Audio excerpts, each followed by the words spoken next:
नमस्कार। भुटानको 400 वर्षको कथा अङ्क 8 लिएर आएको छु। भिडियो सुरुवात गरौँ।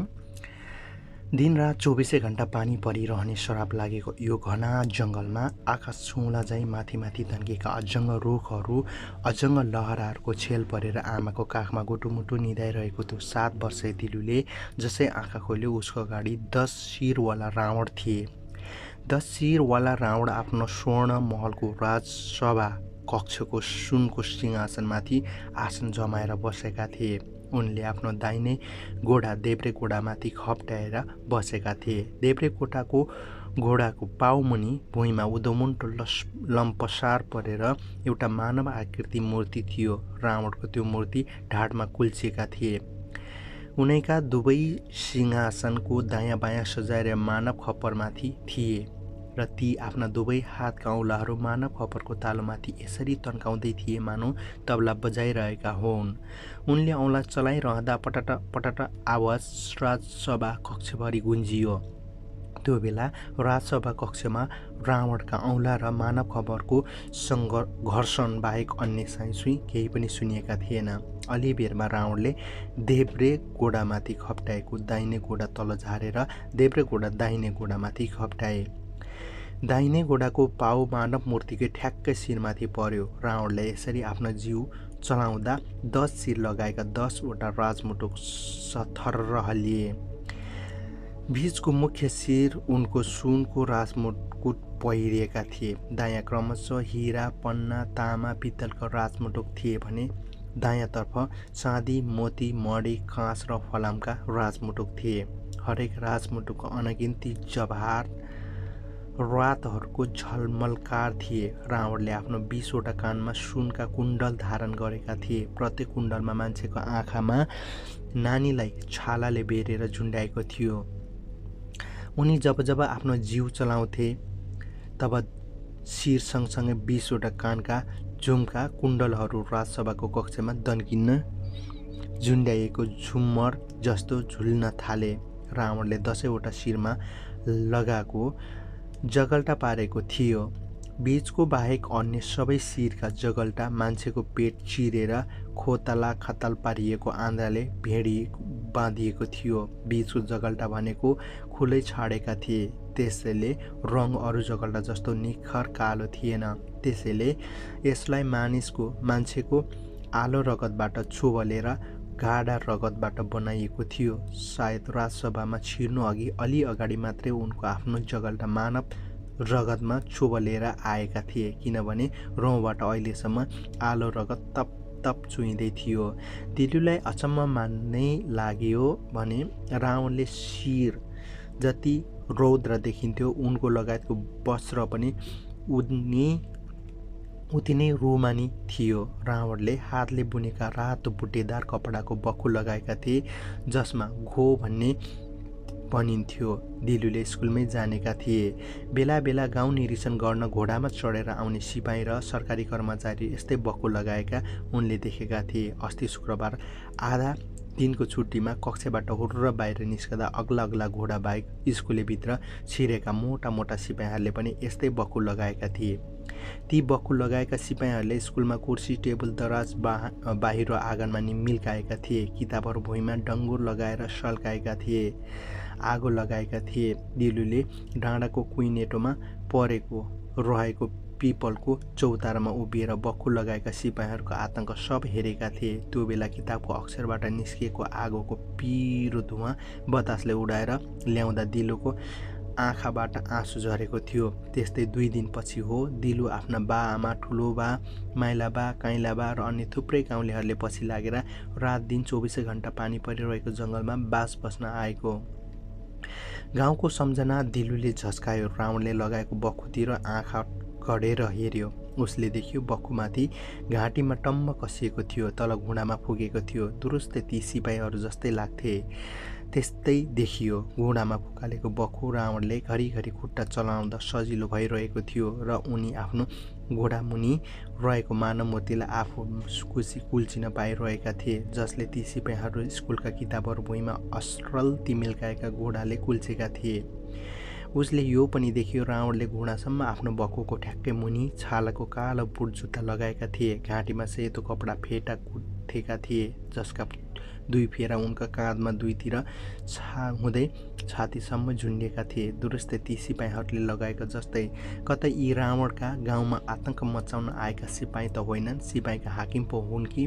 यस्तो सोच मनमा आएको थियो। दिलुले रावण 10 शिर तिनै सिपाहीको अनुहार झल्कने देख्न थाल्यो। उसले अब आफ्नो नजर रावणमाथि टिकाएर राख्न सकेन। 10 शिरवाला रावणको स्वरूपले 1 शिरवाला दिलुको सास हुलुक्कै भएर आयो। उसले रावणको नजर हटाएर वरिपरि हेर्यो। राजसभाको रावणले जस्तै बक्खु लगाएका मान्छेहरू थिए, तिनका 10 शिर पनि थिएनन्। उसले आफ्ना आमा, ठुलोबा, माइलाबा, काइलाबा, ठुलिआमा, काइलिआमा, अन्य थुप्रै गाउँलेहरूलाई पनि देखियो। उसले आफ्ना साथीभाइ सीता ढकाल, कृष्ण, लक्ष्मी हुमगाई, पार्वती परियार, मनमाया लामा, जुना परियार पनि देखियो। ती सबैलाई फलामको साङ्लोले बाँधेर राजसभा कक्षको बीचमा अपराधी चाहिँ ठिङ्ग उभ्याइएको थियो। त्यो भिडमा दिलुले लगौटी यार नवाङ पाल्देन भन्ने थिएन, उसको परिवार थिएन।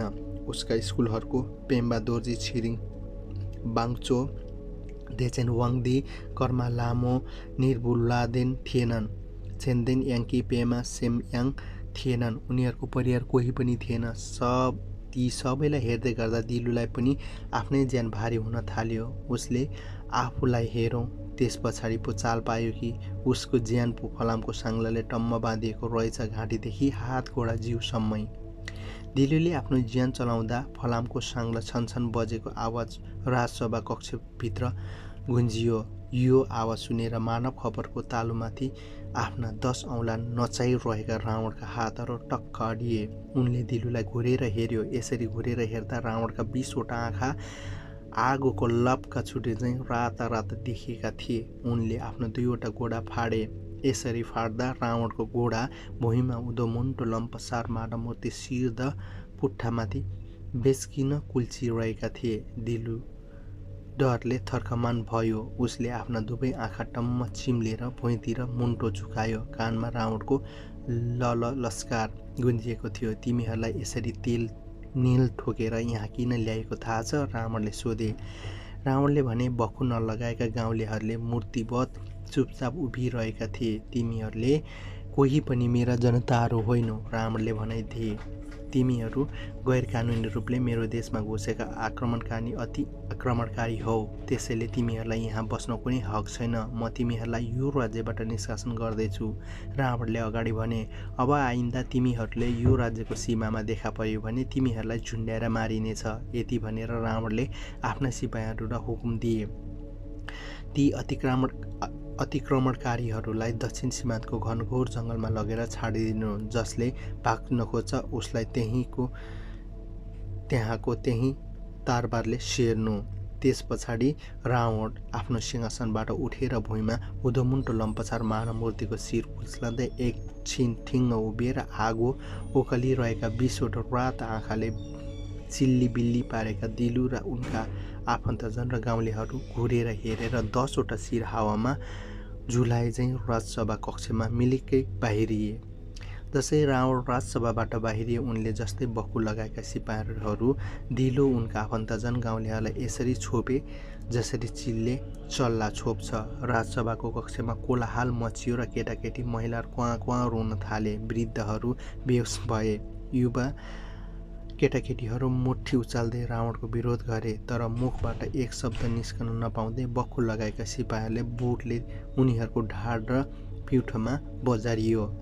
विरोध उठेका स्वरहरू शान्त पारिएर हावामा लहराइरहेका मुठी भुइँमा ढलेर मूर्ति झैँ भए। सिपाहीहरूले सबैलाई तान्दै, घिसार्दै, खचेड्दै, लतार्दै राजसभाबाट बाहिर निकाले। रावणको स्वर्ण महलको आँगनमा ठुलो हुजुम जम्मा भएको थियो। ती सबै दिलुका गाउँलेहरूले देश निकाला गरेको हेर्न आएका थिए। कतिले ओठमा मुस्कान नाच्दै थियो भने कतिका आँखा रसाएका थिए। कतिको सन्तुष्ट देखिँदै कति शोकमा पनि थिए। सिपाहीहरूको बहुपासमा बाँधिएका भुइँमा लतारिँदै गरेको दिलुले माटोले लतपत्त आँखा बल्ल तल्ल उघारियो र ती सबैलाई निहाल्यो। ती सबैले बक्खु लगाएका थिए।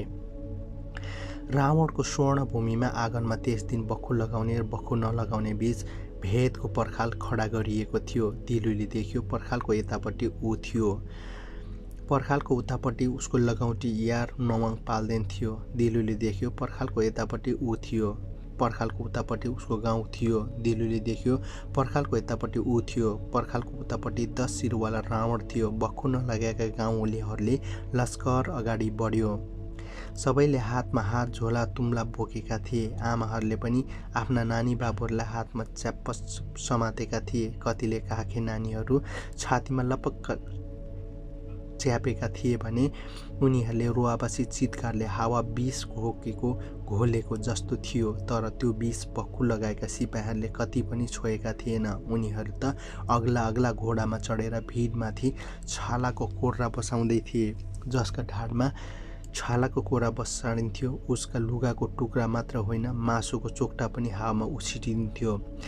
ढाडमा चोट परेर जब कोर्रा हावामा लहराउँथ्यो, रगतका चिटहरू पनि वरिपरि मान्छेको मुखभरि भिजाउँथ्यो। त्यो बेला चोट खाने मान्छेहरूको ढाड रगतले लुपुक्कै हुन्थ्यो र ऊ भुइँमा लत्रक्कै पर्थ्यो। तर यसरी लत्रक्क परेको लडिहाल्ने छुट गाउँलेहरूलाई थिएन। जो लड्थ्यो ऊ आफै छालाको कोर्रा फेरि बस्न थाल्थ्यो। लुगाका टुक्रा, मासुका चोक्टाहरू फेरि हावामा उछिटिदिन्थे। यसपालि त रगतको छिटाले हावा मात्रै होइन, रगतको धाराले माटो भिजाउने हुन्थ्यो।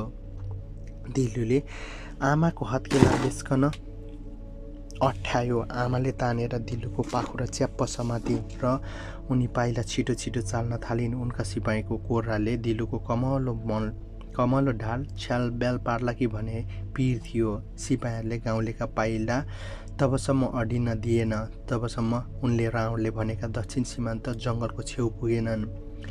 आकाशै छुलाझै गरी माथि माथि तन्किएका अजङ्ग रुखहरूको घन जङ्गलमा पुगे पछाडि सिपाहीहरूले सबै गाउँलेहरूलाई जङ्गलभित्र हुले र बाहिरबाट पहरा दिन थाले। गाउँलेहरूको लस्कर अँध्यारो जङ्गलभित्र लपक्क भयो। दिलु उसको पाखुरा समातिरहेको आमा र झोला तुम्ला बोकेर अघि अघि हिँडिरहेका बा आफ्ना गाउँलेहरूसँगै अँध्यारो जङ्गलभित्र अलप भए।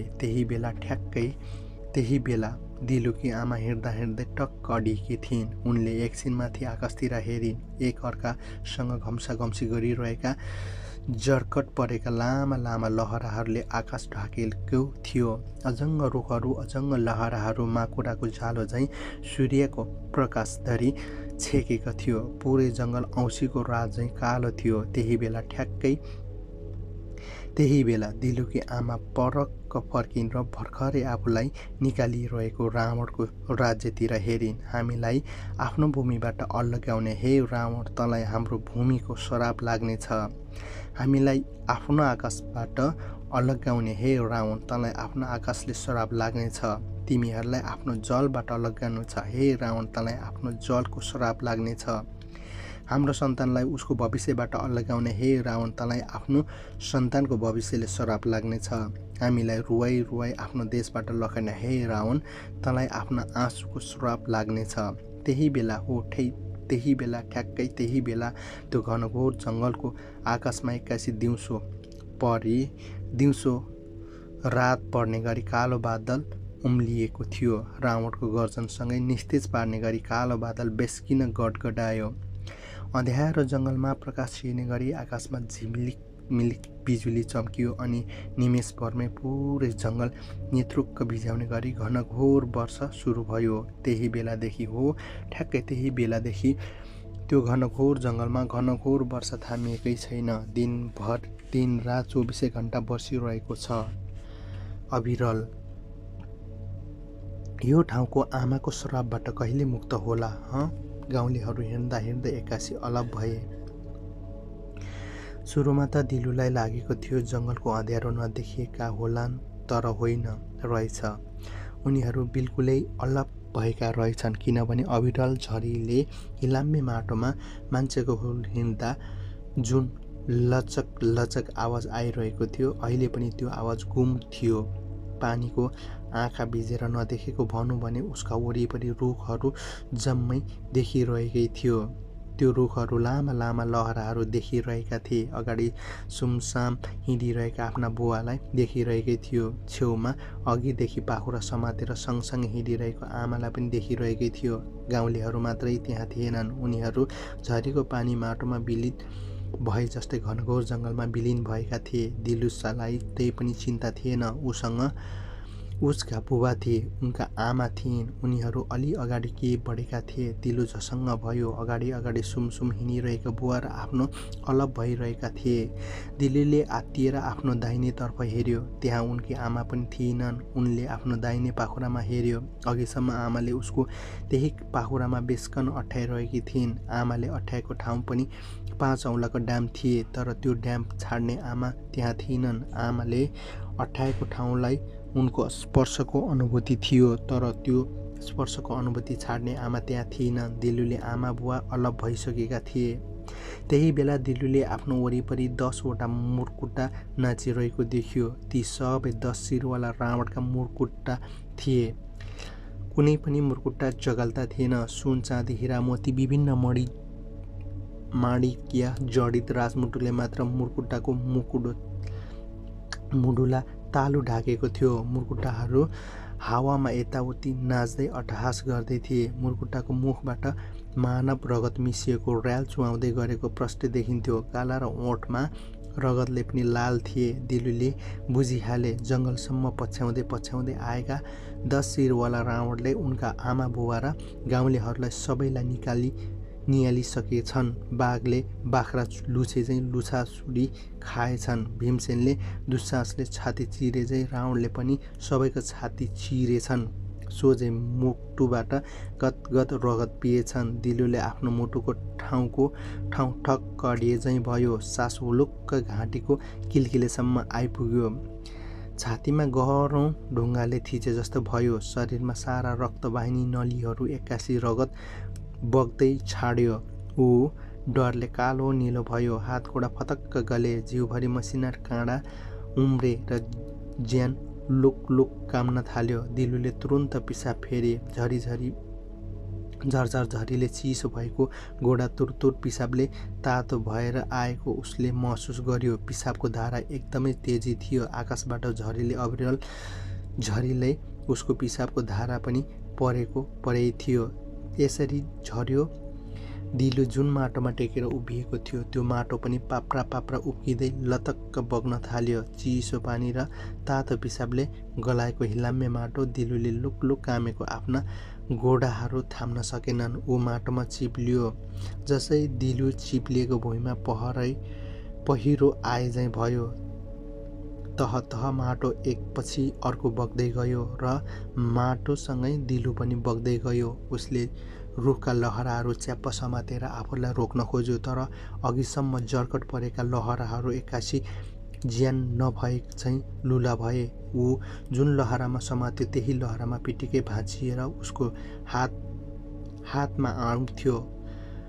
दिलु हातमा रुखका लहरा समातेर माटोसँगै बग्न थाल्यो। उसले रुखलाई च्याप्प अँगाल्न खोज्यो, तर अघिसम्म आकाशमै ढाक्ने मोटा मोटा रुखहरू अहिले एक्कासी फुलका डाँड झैँ पातला भए। ऊ जुन रुख समात्यो त्यही रुख पिटिक्कै भाँचिएको र उसको हातमा आउँथ्यो। दिलु हातमा रुख समातेर माटोसँगै बग्दै थियो। ऊ बगिरह्यो। हिलो माटोमा बगेकै भयो। त्यही बेला दिलुको परबाट आफ्नी आमा चिच्याउँदै गरेको देख्यो। दिलु, आफ्नो हात दे मलाई। दिलुले आमा छोरालाई बचाउन हात बढाइरहेकी थिइन्। उसले आफ्नो बुबालाई पनि देख्यो। नडरा बाबु, हामी छौँ यहाँ। दिलुका बुबा छोरालाई ढाडस दिँदै थियो। उसले अलि अलप भए सबै गाउँलेहरूलाई वरिपरि देख्यो। ती सबै रुखका हाँगामा बाँदर झैँ झुन्डिएका थिए। सबै दिलुलाई बचाउन आफ्नो हात तेर्साइरहेका थिए। दिलु भने ती कसैको हातसम्म पुग्न सकेन। एकैचोटि आमाले बल्ल तल्ल उसको दाहिने पाखुरामा च्याप्प अठ्याएकी थिइन्, तर पानीले लुपुक्कै भिजेको दिलुको पाखुरामा आमाको मुठी कस्नै भ्याइनन्। जसै उनले पाखुरा समातिन्, मुठी सुलुत्तै चिप्लियो। दिलुले आफ्नो पाखुरा हेर्यो। त्यहाँ आमाको 5 औँलाको डाम थिए, तर त्यो डाम छाड्ने आमा थिएनन्। त्यहाँ आमाको हात स्पर्श थियो, तर त्यो हातको स्पर्श छाड्ने आमा थिएनन्। आमाको मुठीबाट पुच्केको दिलु झ्याम्मै तल खस्यो। उसलाई आफू अन्धकार रसातलमै पुगेको भान भयो। ऊ चिप्लियो, घाँटी नसा चुडियो गरी चिप्लियो। उसले सास फुलेको थियो, एक्कासी छिटो छिटो तल माथि गर्दै थियो। उसको मुटुको धड्कन बादल झैँ बाहिरिएको सुनिँदै थियो। उसको घाँटी, नाडी, गोडाका रक्तवाहिनी नलीहरू फुलेका थिए। उसको जिउबाट चिटचिट पसिनाहरू थियो। दिलु बाबु के भयो तँलाई? आमाले मुठीबाट फुस्केर झम्म रसातलतिर झर्दै गरेको दिलुले त्यही बेला झट्ट आमाको स्वर सुन्यो। आमाको स्वर सुनेर उसलाई थोरै आड पाए झैँ भयो। उसले आफ्ना दुवै आँखा डरले चिम्लेको थियो। आमाको स्वर सुनिसकेपछि आँखा उघार्न खोज्यो, तर के भयो? उसैका आँखा उघारिएन। जति बल गर्दाखेरि पनि टालिए भयो। दिलुले सासै अड्केला जस्तो घिटी भएर आयो। उसले लामो सास तान्न खोज्यो, तर जति बल गरेर पनि तान्दा पनि सासले उसको छाती भरिएन।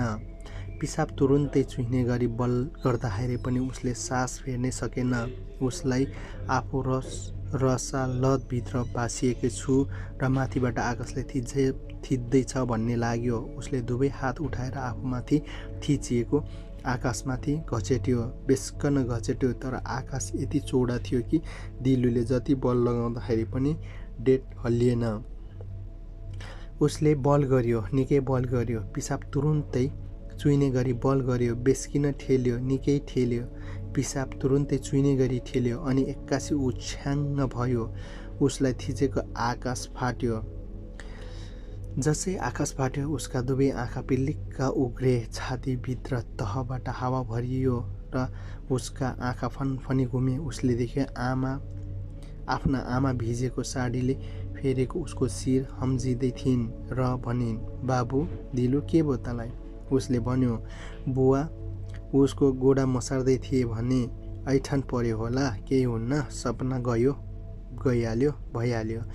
दिलुले गाउँलेहरूलाई पनि देख्यो। उनीहरू सबै रुखको फेदमा ओत लागेर बसेका थिए। कोही पनि बाँदर चाहिँ हाँगामा झुन्डिएका थिएन। दिलु एउटा भयानक सपनाको ऐठनबाट भ्याउजिएको थियो र उसलाई बेपत्ता पिसाब च्यापिरहेको थियो। आमाको हात समातेर आफूलाई ओत लागेको थियो। रुखको फेदमा पिसाब फेर्दै गर्दा दिलुले एउटा अचम्मको चिज देख्यो। उनीहरू जुन रुखको फेदमा बसेका थिए त्यसको दुईवटा अक्षर खोपिएको थियो, ब र ग। अक्षर एकदमै धमिलो थियो। घनघोर जङ्गलभित्र रातको अँध्यारोमा सुरु भएको उसलाई खुट्याउनै गाह्रो पर्यो। जब चिन्यो ऊ तीन छक्क खायो। यो घना जङ्गलमा रुख खोपेको अक्षर कसले लेख्यो होला? जसले लेखेको भए पनि यसको अर्थ के होला यो ब र ग भनेको? यो कसले नाम हो वा कसको देश हो? अक्षर धमिलोपना हेर्दै उसलाई 10औं वर्ष अघि लेखिएको जस्तै लागेको थियो। तर अहिले पनि यति घना जङ्गलमा 10औं वर्ष अघिको आयो होला र उसले पनि उसका कुन सन्देश छाड्न अक्षर खोप्यो होला? दिलुले कहिले पनि थाहा पाएन। 400 वर्ष अगाडि गोर्खाबाट भोटान पठाइसकेका नेपालीहरूले पहिलो खेपको नेतृत्व गरेका विशाल थापा मगर परिवारले त्यही रुखको फेदमा भोटानको पहिलो रात काटेका थिए। त्यही बेला बिसनले आफ्नो कम्मरमा झुन्ड्याएको दाबबाट चम्किलो खुकुरी झिकेर टेढेमेढे अक्षर खोपेका थिए। उनीको एउटा आफ्नै नाम पहिलो ब लेखे अनि अर्को ग लेखे, जुन उनको जन्मभूमि गोर्खा हो पहिलो अक्षर थियो। आमाको हात समातेर रुखको फेदमा पिसाब फेर्दै गर्दा दिलुले अचम्म दृश्य पनि देख्यो। निकै पर रुखमा जङ्गल लहरा बीचमा 10 शिरवाला रावणहरू अट्टहास गर्दै थिए। यो दिलुको सपना थिएन। ऊ पुरा होस हवास फर्किसकेको थियो।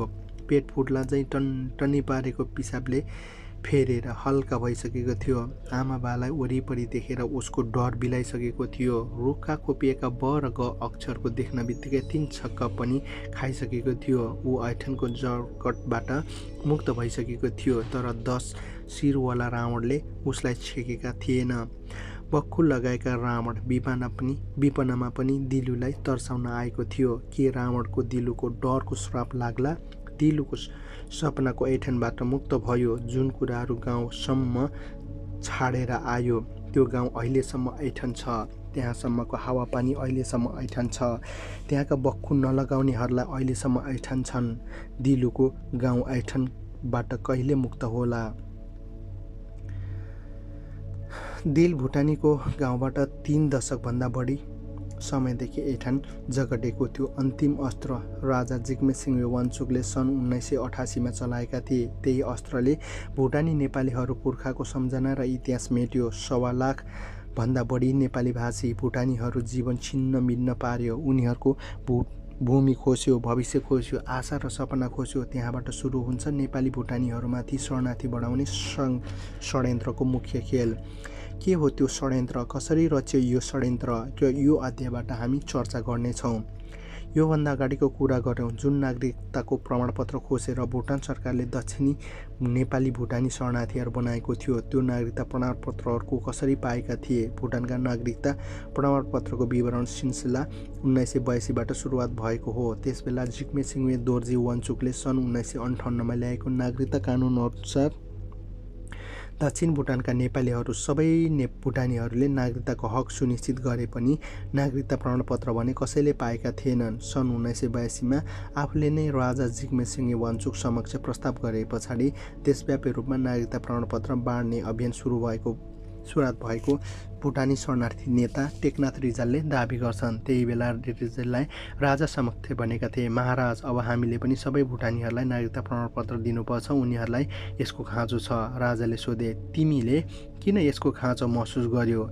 रिजालले भने, महाराज, नागरिकता प्रमाणपत्र बिना उत्तरी भुटानमा बस्ने डोक्पाहरूलाई त खासै ठुलो समस्या छैन, तर दक्षिणी भुटानमा नेपालीहरूलाई निकै अप्ठ्यारो परेको छ। उनीहरूले आफ्नै देशभित्र आउजाउ गर्नलाई हरेक चोटि स्थानीय प्रशासकबाट पास बनाउनुपर्छ र बाटोमा कहीँ कतै सुरक्षा जाँच भयो भने पनि डुक्पाहरूलाई कसैले सोधखोज गर्दैन। तर भुटानी नेपालीहरूलाई भने आफूसँग पास नदेखाइ हुन्न। कसैसँग पास छैन भने उसको ठाउँको ठाउँ रोकेर फिर्ता पठाइन्छ। म आफै कतिचोटि पास ल्याउन भुलेर थिम्पू छिर्न पाएको छैन, महाराज।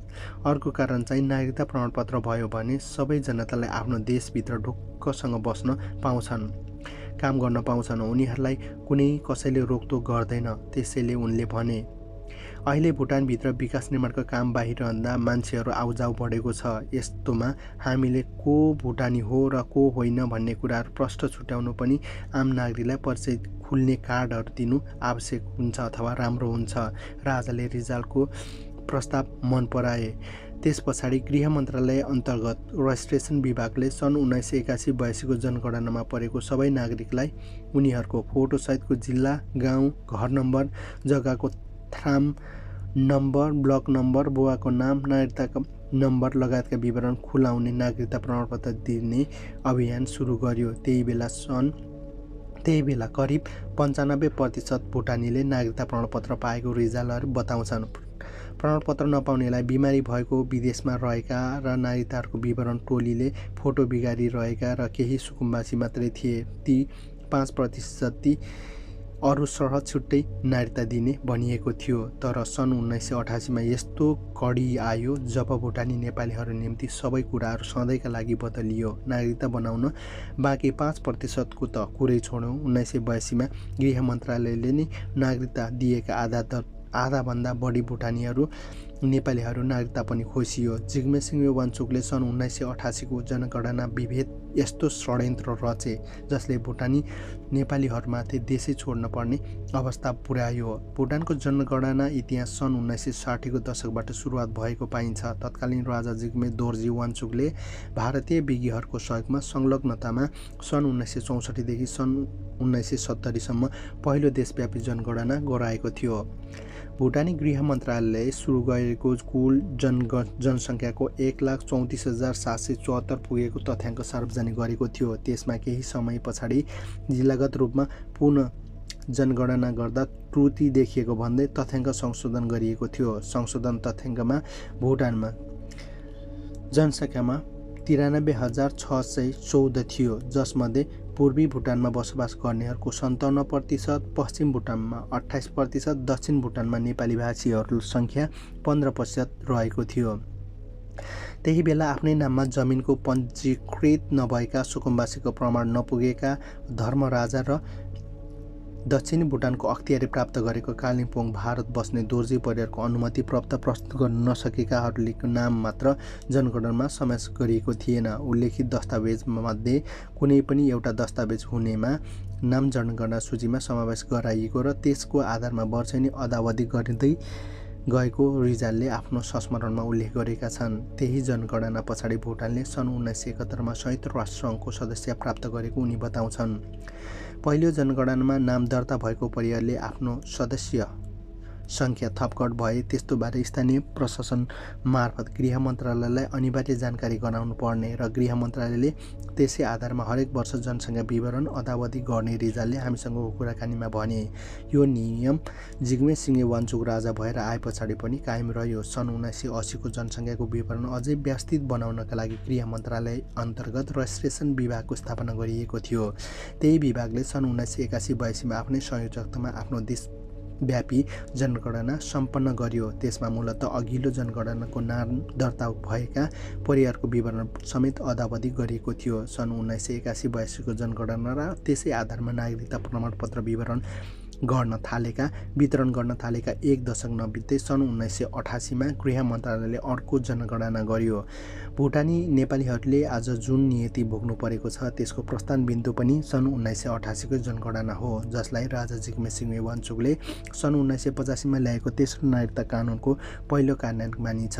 त्यो समय भुटान सरकारले ज्यालादारी कामदारको रूपमा गैर कानुनी विदेशीहरूको घुसपैठ बढेको आरोप लगाएको थियो। यस्तो घुसपैठ नेपाली भाषीहरूको बाहुल्य रहेको दक्षिणी भुटानबाट बढी भएको सरकारको भनाइ थियो। त्यही कारण देखाउँदै दक्षिणी भुटानमा काम गर्न आएका विदेशी, खास गरी नेपाली र भारतीय कामदारहरूका लागि रातारात सीमा कटाइयो। नेपाली र भारतीय गरी करिब 15,000 विदेशी कामदारले भुटान छाड्नु परेको माइकल हटले आफ्नो किताबमा उल्लेख गरेका छन्।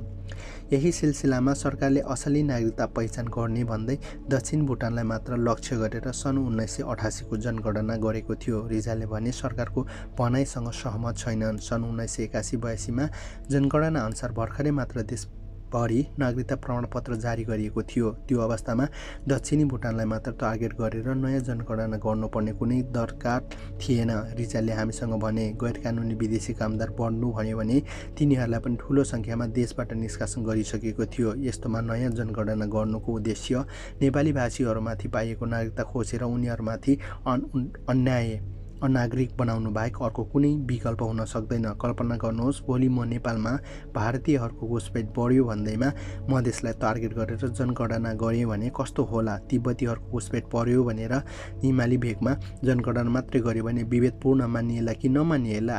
दक्षिणी भुटानमा पनि जनगणनाको नाममा यस्तो विभेद गरियो, रिजालले भने। यो हामी लोछाम्पा नेपालीहरूका लागि भुटानमा खेद्ने षड्यन्त्रको अन्तिम अस्त्र थियो। जनगणना कसरी गरियो त्यसबाट पनि टेकनाथ रिजालले सही शङ्का साबित हुन्छ।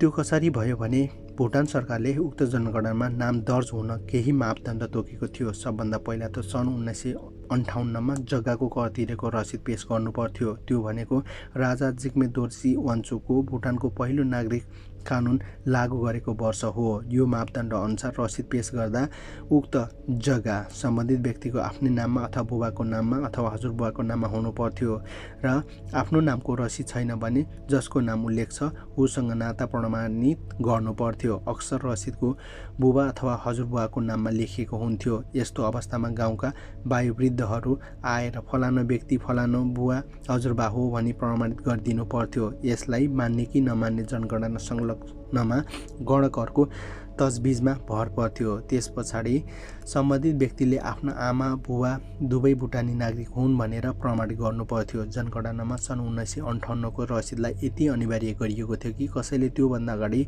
वा पछाडिको रसिद पेश गर्यो भने त्यसको मान्यता पाउँदैन थियो। जसले गर्दा अगाडि वा पछाडिको रसिद पेश गर्यो ऊ सन् 1958 को भुटान छाडेर गएको र त्यस फेर फर्केर आएको अनुमान गरिन्थ्यो र यसलाई भुटानको स्थायी बसोबासको श्रेणीबाट बाहिर राखिन्थ्यो। कसैले जग्गाको कर तिरेको रसिदको सट्टा जनगणना हुनुभन्दा अगाडि केही समय अगाडि मात्र गृह मन्त्रालयले प्रमाणित गरेको देखाएर नागरिकता देखाइयो भने पनि उसलाई मान्यता दिइँदैन थियो। बरु त्यो त्यसरी नागरिकता देखाउँदामा खोसिएका उदाहरणहरू थुप्रै छन्। हामीले बेलडाँगी शिविरका भेटेको टिबी राई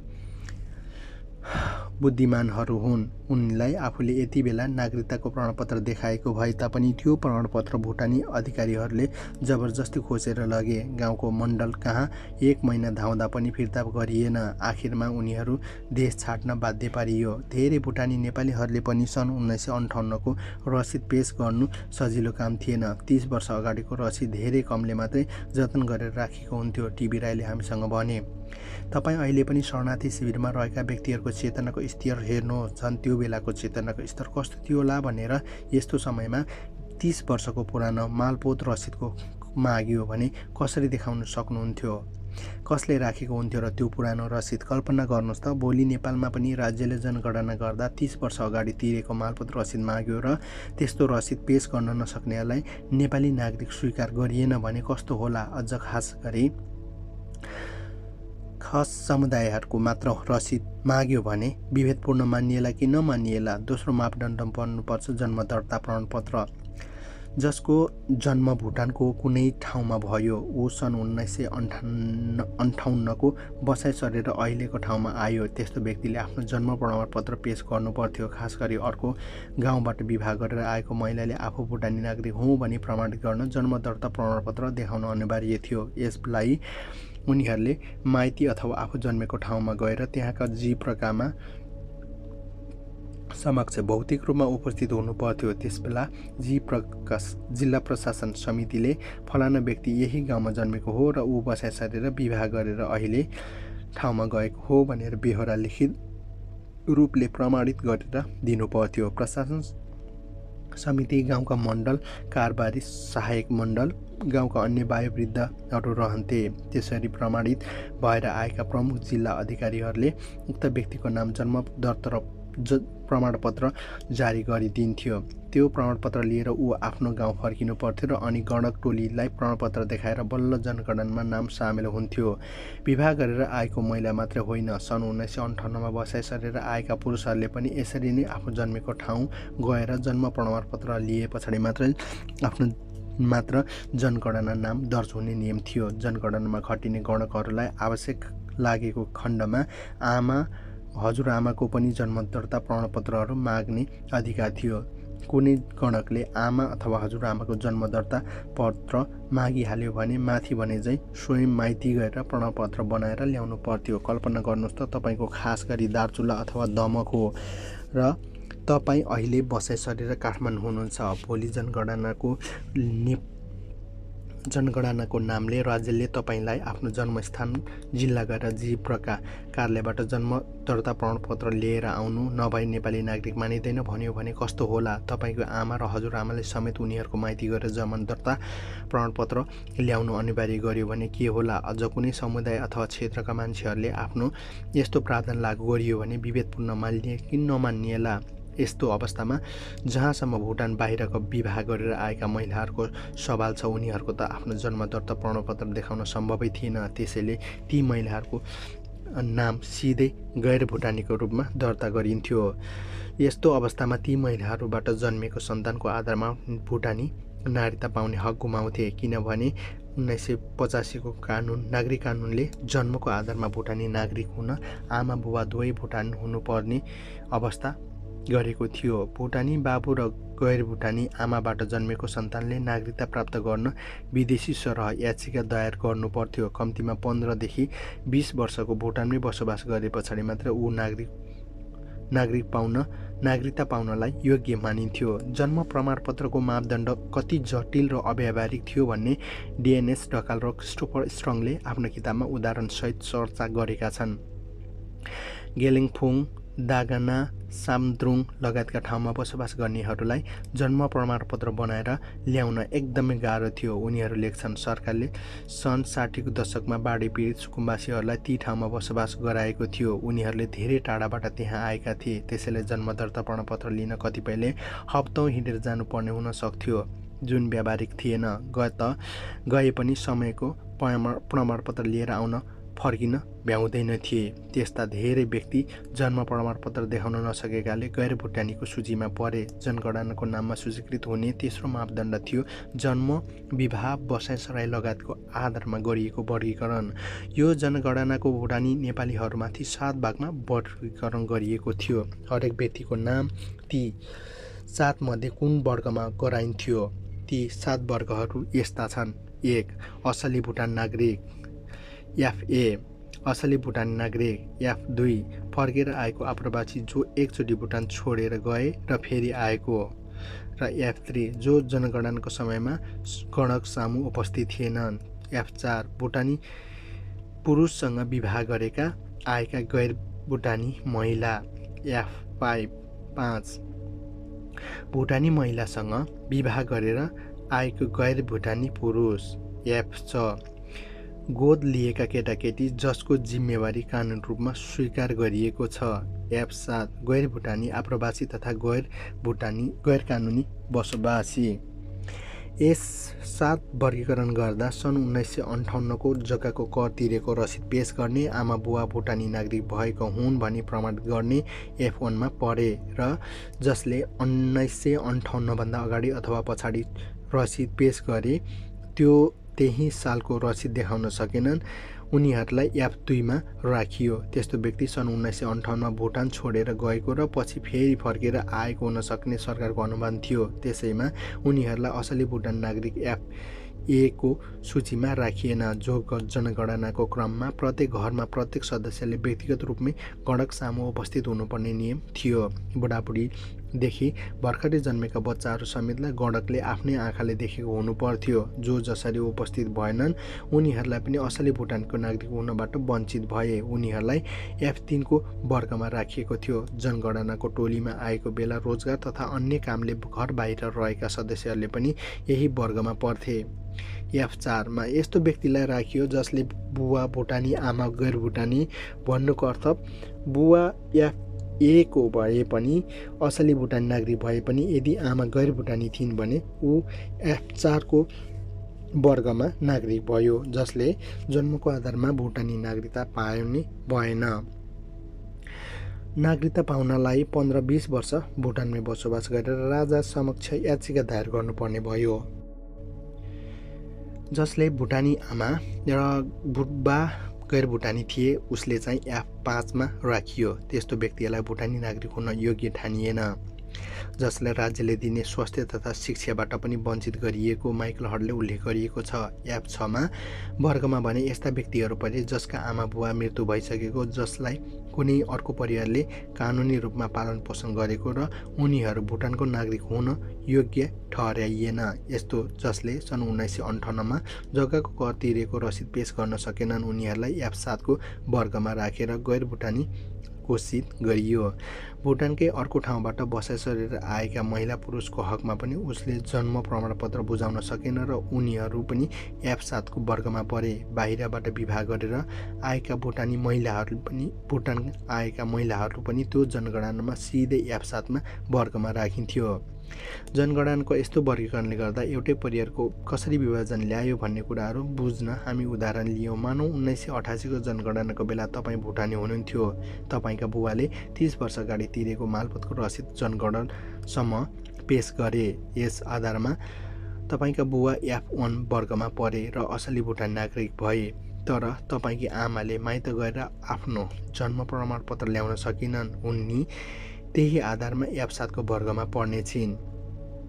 उनीहरूलाई गैर भुटानीको सूचीमा राखियो। बुवा F1 र आमा F7 को वर्गमा पुरे पछाडि तपाईँ चाहिँ F4 मा वर्गमा पर्नुभयो। तपाईँले अब जन्मको आधारमा भुटानको नागरिकता पाउनुहुन्न। कम्तीमा 15-20 वर्ष भुटानमा बसोबास गरेर तपाईँले राजा समक्ष याचिका दायर गर्नुपर्ने छ। अब मानौ तपाईँका ठुलो बुवाले 1958 मा तिरेको मालपोतको रसिद पेश गर्न सकेनन् र उनले 1960 को रसिद देखाएर उनीहरूलाई जब जनगणना टोलीले F2 मा वर्गमा राख्यो भने तपाईले कस्तो स्थिति उत्पन्न भयो भने तपाईको एउटै परिवारबीच बुवा F1 मा परे भने आमा F7 मा परे, तपाई F4 मा वर्गमा पर्नुभयो भने तपाईँको ठुलो बुवा F2 मा। यस्तो अवस्थामा सरकारले F1 को नागरिक बाहेक बाँकीलाई खोजी देशबाट निकाल्न थाल्यो। अब तपाईँ र तपाईँका समकालीनहरू शरणार्थी बन्न बाध्य हुनु पर्यो। वृद्ध आमा बुवा समेत तपाईँ सँगसँगै शरणार्थी बनेर हिँड्नु पर्यो, भलै उनीहरू F1 का वर्गका असली भुटानी नागरिक किन नहुन्। यही कारणले F1 को सूचीमा परेका असली भुटानी नागरिकहरू समेत शरणार्थी शिविरमा प्रशस्तै भेटिन्छन्। कल्पना गर्नुहोस्, भुटानको जहाँ पनि राज्यले तपाईँलाई F4 र तपाईँको पत्नीलाई F7 मा वर्गमा राख्यो भने कस्तो होला, तपाईँको बुवालाई F1 र आमालाई F7 वर्गमा राख्यो भने कस्तो होला। त्यस्तो विभेदपूर्ण मानिएला कि नमानिएला, यस सम्बन्धमा भुटानी शरणार्थी डाक्टर भम्पा राईले हामीसँग कुराकानीमा भनेका थिए। जनगणनाको उद्देश्य नै भुटानी नेपालीहरूलाई कुनै न कुनै बहानामा गैर भुटानी साबित गरेर देशबाट निकाल्न गर्नु हो। त्यही भएर पनि नेपाली समुदाय 7 वर्गमा विभाजनमा गरियो। यसरी विभाजन गर्दा अङ्क 1 देखि 7 सम्म मात्र लेखिएको भए पनि भइहाल्यो नि, किन अङ्कको अगाडि अङ्ग्रेजी F राख्नु पर्थ्यो। उनले अगाडि नै भन्यो, यो F को अर्थ फरेन अर्थात् विदेशी भन्ने सङ्केत गर्न खोजिएको हो। यसले नै नेपाली समुदायप्रति उनीहरूको भेदभावपूर्ण दृष्टिकोणहरू झल्काउँछ। उनीहरूले सुरुमै हामीहरूलाई विदेशी ठाने र त्यसमध्ये को भुटानी हुन लायक छन् भनेर जाँच्दै F1 र F7 सम्मको वर्गीकरण गरे। उनीहरूले नेपाल आएर भुटानी शरणार्थीको स्वास्थ्य उपचारको जीवन समर्पण गरेका स्वर्गीय डाक्टर राईले अहिले निधन भइसकेको छ। उनका अनुसार उक्त जनगणना 7औं वर्गमा F7 मा परेका भविष्यमा भुटानी नागरिक हुन सक्छन् कि सक्दैनन् भने प्रश्न पारिएको थिएन। त्यसैले जो 7औं वर्गमा परे उनीहरू देश छाडेर जानुपर्ने हो कि भनेर सुरुदेखि नै भयभीत थिए।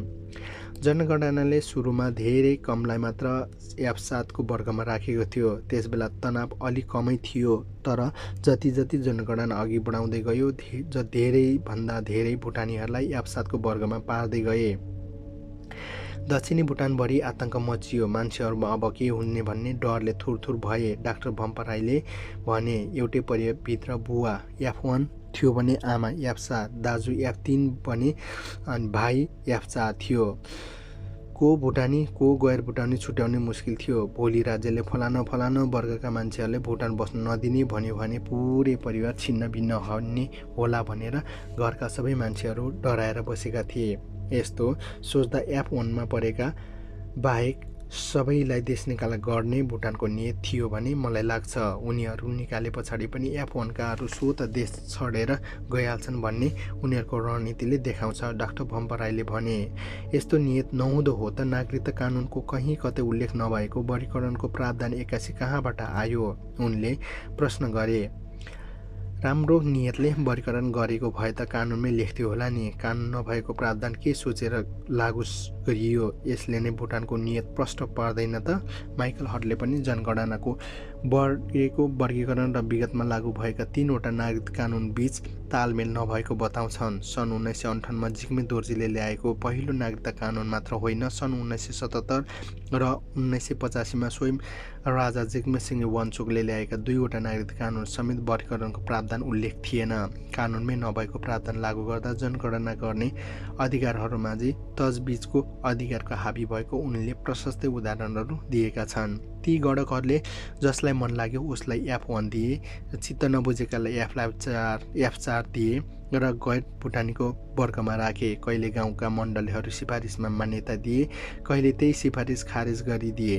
उसले आम भुटानीहरूको निम्ति जनगणनाको कारण भुइँचालो आए भन्दा पनि कम आतंकपूर्ण थिएन। थुप्रै व्यक्ति यस्ता थिए जो 1988 को जनगणनामा पहिलो पटक पाइसकेका नागरिकता पनि गुमाएका थिए। माइकल लेख्छन्, उनी भुटानीहरू नागरिकबाट एकैचोटि गैर भुटानीहरू भए। यति मात्र होइन, जनगणनाको वर्गीकरण स्थायी रूपमा थिएन। पहिलो जनगणनाको F1 वर्गमा परेकाहरूलाई अर्कोचोटि कुनै सर्वेक्षण बिना कारण F4 मा र अन्य दर्जामा घटुवा गरिएको माइकलले पनि उल्लेख गरेका छन्। यस्तो विभेदपूर्ण प्रावधान विरुद्ध जब भुटानी नेपालीहरू आन्दोलनमा ओर्ले, त्यस पछाडि भने झन् उनीहरूलाई टिक्नै गाह्रो पारियो। आन्दोलन चर्के पछाडि गाउँका मण्डलीहरू जन्म प्रमाणपत्र दिन आनाकान गर्न थाले। माइकल हटले लेख्छन्, नेपाली भुटानीहरू निम्ति नागरिकताको प्रमाणपत्र पाउन भन्दा गुमाउन सजिलो हुँदै गयो। सन् 1988 को जनगणनाले दक्षिणी भुटानका नेपाली भाषी समुदाय जीवन दुष्टकर बनाए पनि भुटान सरकारले भने वास्तविक ढाकछोप गरी सधैँ त्यसैको बचाउ गर्यो। जनगणना लगत्तै गृह मन्त्रालयले दक्षिणी भुटानमा 1 लाखभन्दा बढी गैरकानुनी आप्रवासीहरू पहिचान गरी प्रतिवेदन सार्वजनिक गरेका थिए। माइकल हर्डले आफ्नो किताबमा उद्धृत गर्दै लेखेका छन्। जनगणनाबाट दक्षिण भुटानमा बसोबास गरिरहेका गैरकानुनी आप्रवासी र उल्लेख्य सङ्ख्यामा पहिचान भए। लोछाम्पा जनसङ्ख्याहरू अभूतपूर्व रूपमा वृद्धि भएको देखियो। नेपाली आप्रवासीहरूलाई दक्षिणी भुटानको सबैभन्दा सजिलो ठाउँ भनेको साम्ची जिल्ला हो। त्यहाँ जनसङ्ख्या पछिल्लो 10 वर्षमै दोब्बर वृद्धि भएको पाइएको छ। साम्ची जिल्लाको भर्खरै गरिएको सर्वेक्षणमा 47,235 एकड जमिन गैर कानुनी रूपमा ओगटेको भेटियो। यो भनेको देशको सबैभन्दा ठुलो जिल्ला तासिङ्गाक मागमा जग्गा ओगटेको भन्दा धेरै हो। के भुटान सरकारले यस्तो दाबी सही थियो त?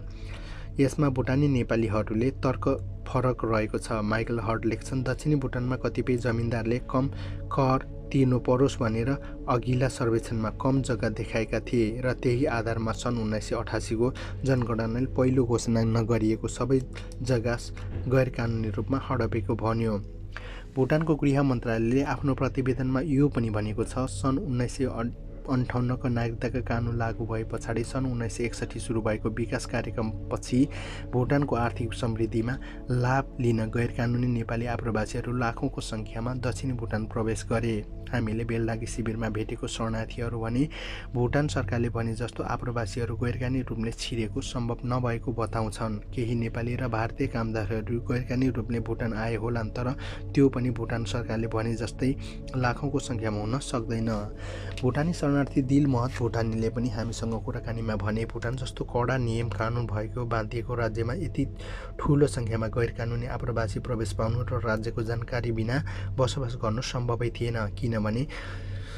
किनकि पनि सम्भव थिएन भने भुटानले सन् 1980 को दशकमा एकै जिल्लाको मान्छे अर्को जिल्लामा जान होस् वा राजधानी थिम्पू आउजाउ गर्नका लागि व्यावसायिक सञ्चालन गर्न ऋण लिनुहोस् अथवा ब्याङ्क खाता खोल्न हरेक नागरिकताको लागि सब डिभिजन अफिसरबाट कामको उल्लेख्य उद्देश्य खुलाएर पटक्कै पछि अस्थायी अनुमति कार्ड प्राप्त लिनुपर्ने व्यवस्था लागू गरिएको थियो। दक्षिणी भुटानको लोछाम्पाहरूको लागि भने आन्तरिक आगमन झनै बढी कसीकचाउ थियो। उनीहरूलाई आफ्नो ठाउँ छाडेर अर्को जिल्ला जानु परेको गाउँको मण्डलबाट प्रयोजन खुलाएर अस्थायी पास बनाउनु पर्थ्यो, नभई नहुन्थेन। गैरकानुनी विदेशी श्रमिकको मुद्दा उठिसके पछाडि दक्षिणी भुटानहरूका लागि यो प्रावधान झनै कडा पारिएको थियो। उत्तरी भेकमा डुक्पाहरूलाई भने यो अनिवार्य थिएन। दक्षिणी भुटानमा थिम्पू जानुपर्ने गाडीमा नेपाली अनुहार देखियो भने बीच बाटोमै ओह्रालेर केरकार गरिन्थ्यो। यस्तै एउटा घटना दिलमहतले हामीलाई सुनाए। सन् 1979 को अर्थात् विक्रम सम्वत 2046 सालको कुरा हो। साम्ची गाउँमा एकजना भुटानी नेपाली शिक्षक सरकारी कामका लागि राजधानी थिम्पू जाँदै थिए। बीच बाटोमा एक ठाउँ प्रहरीको सुरक्षामा जाँच चल्दै थियो। दक्षिणी भुटानबाट आएको सबै गाडीको सुरक्षा जाँच निम्ति रोकिए। एक हुल प्रहरी बसभित्र छिर्यो। उनीहरूले सबै यात्रुहरूको अनुहार निहालले, लवा हेरे। बक्खु लगाएको भुटानीहरूलाई कोही सोधेनन्।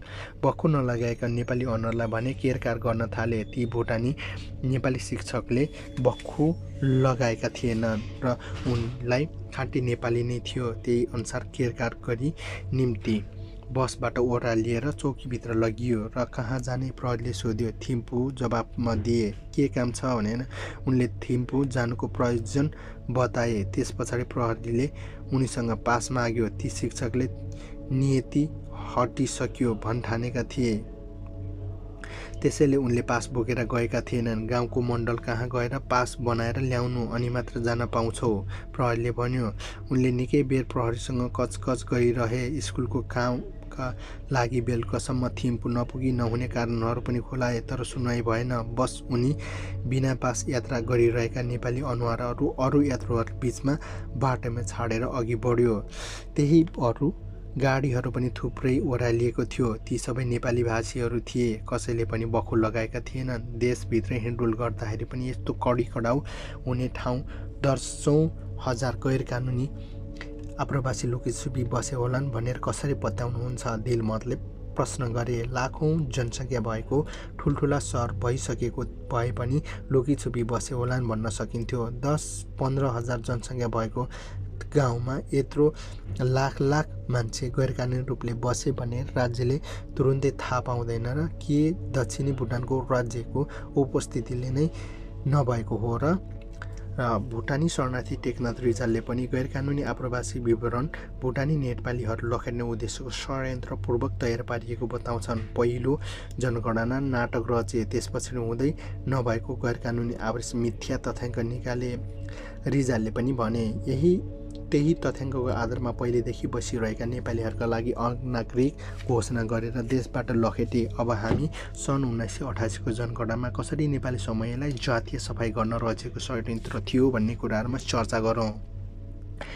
टेकनाथ रिजालले यसको 8 आधार औँल्याएका छन्। पहिलो आधार, यो जनगणना देशव्यापी थिएन, नेपाली भाषीहरूको बाहुल्य रहेको दक्षिणी भुटानका जिल्लाहरूमा मात्र गरिएको थियो। दोस्रो, विगतमा जस्तो यो जनगणनामा पनि सम्बन्धित क्षेत्रका जनप्रतिनिधिलाई सामेल गराएको थिएन। दक्षिणी भुटानमा राम्ररी चिनेका जिल्ला स्तरीय अधिकारीहरू पनि परिचालन गरिएका थिएन। गृह मन्त्रालयले राजधानी थिम्पूबाट अनुभवविहीन युवाहरूलाई गणनामा खटाइएको थियो। ती युवाहरूलाई जानी नेपाली भाषा नबुझेको अभिनय गर्थे र जोङ्खा भाषामा प्रश्न गर्थे।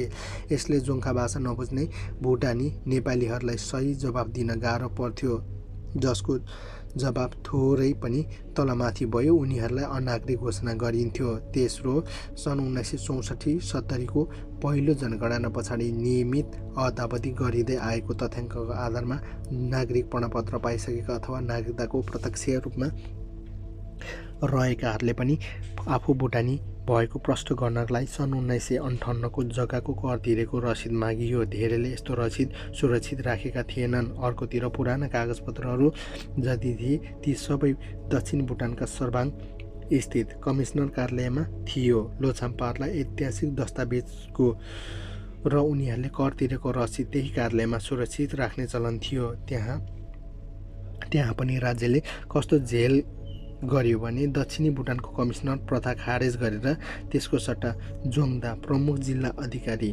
प्रणाली लागू गरियो र गृह मन्त्रालयले थिम्पूबाटै पूर्व सैनिक अधिकारीहरूलाई जोङदा बनाएर दक्षिणी भुटानको जिल्लाहरूमा खटाएको थियो। उनीहरूलाई पुस्तौँ पुस्तासम्मको सुरक्षित राखेको ऐतिहासिक दस्तावेज अथवा लोछामपारले तिरेका रसिदहरू सबै सुनियोजित ढङ्गले नष्ट गरिएको थियो।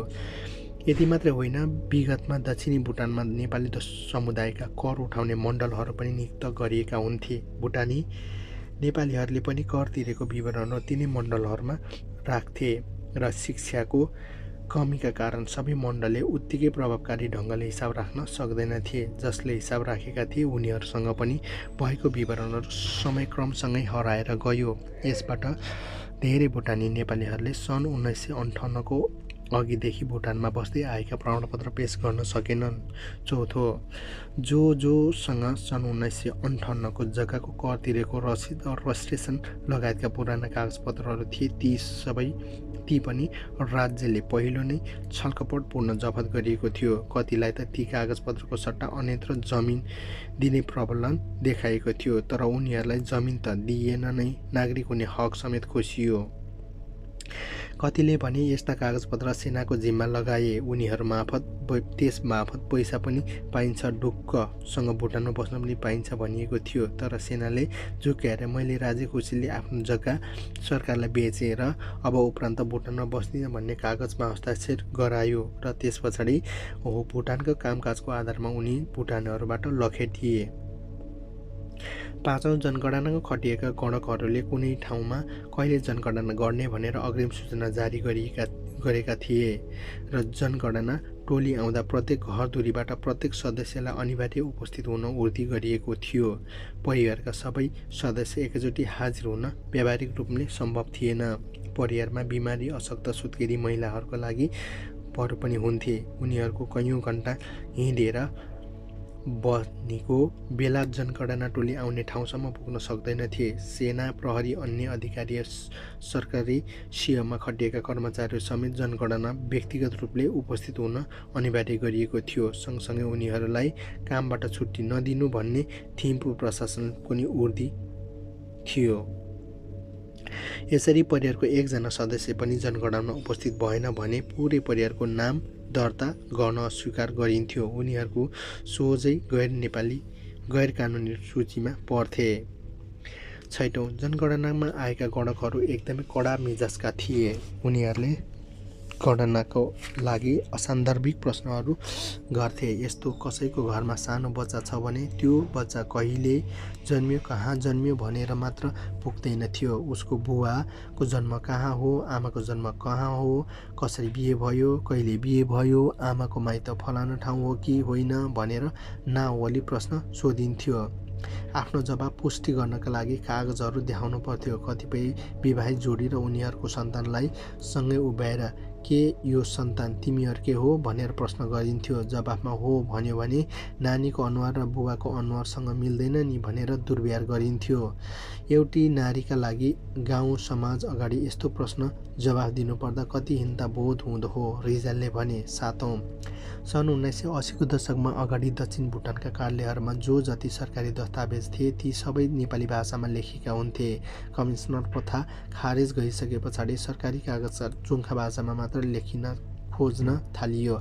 जोङ्खा र नेपाली भाषाको उच्चारण फरक भएकोले सन् 1982 पछाडि बाँडिएको नागरिकताका प्रमाणपत्रमा मान्छेको नाम, बुबाको नाउँ, गाउँ लगायतका विवरण व्यापक गल्ती भएका थिए।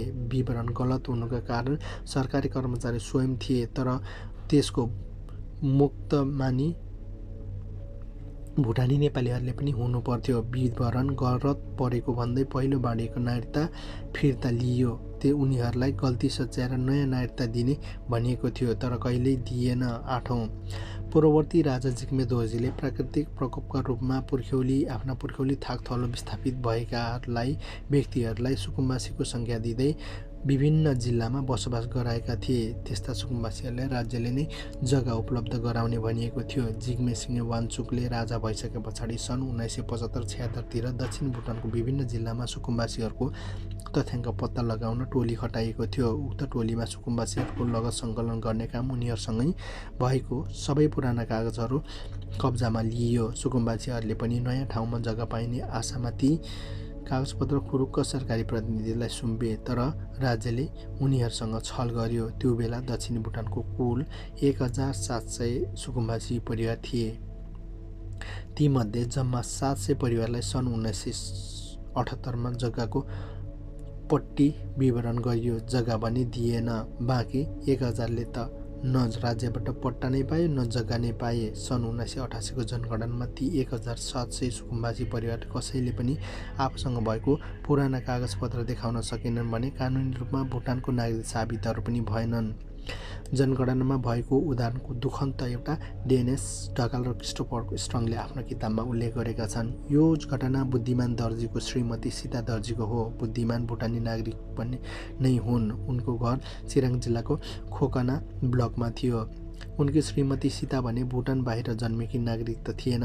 सीताले जनगणना गर्न आएको टोलीलाई यही कुरा सुनाइन्। जनगणकहरूले उनीहरूको भुटानको नागरिकता मान्न अस्वीकार गरे र उनले गैर भुटानी सूचीमा चढाए। त्यही बेला भुटानको बस्नै नपाइने भने होइन भन्ने डर उत्पन्न भयो। आफ्ना श्रीमान र छोराछोरी भुटानमै छाडेर एक्ला निस्किनु पर्ने हो कि भन्ने चिन्ताले सीतालाई यता गाँच्यो।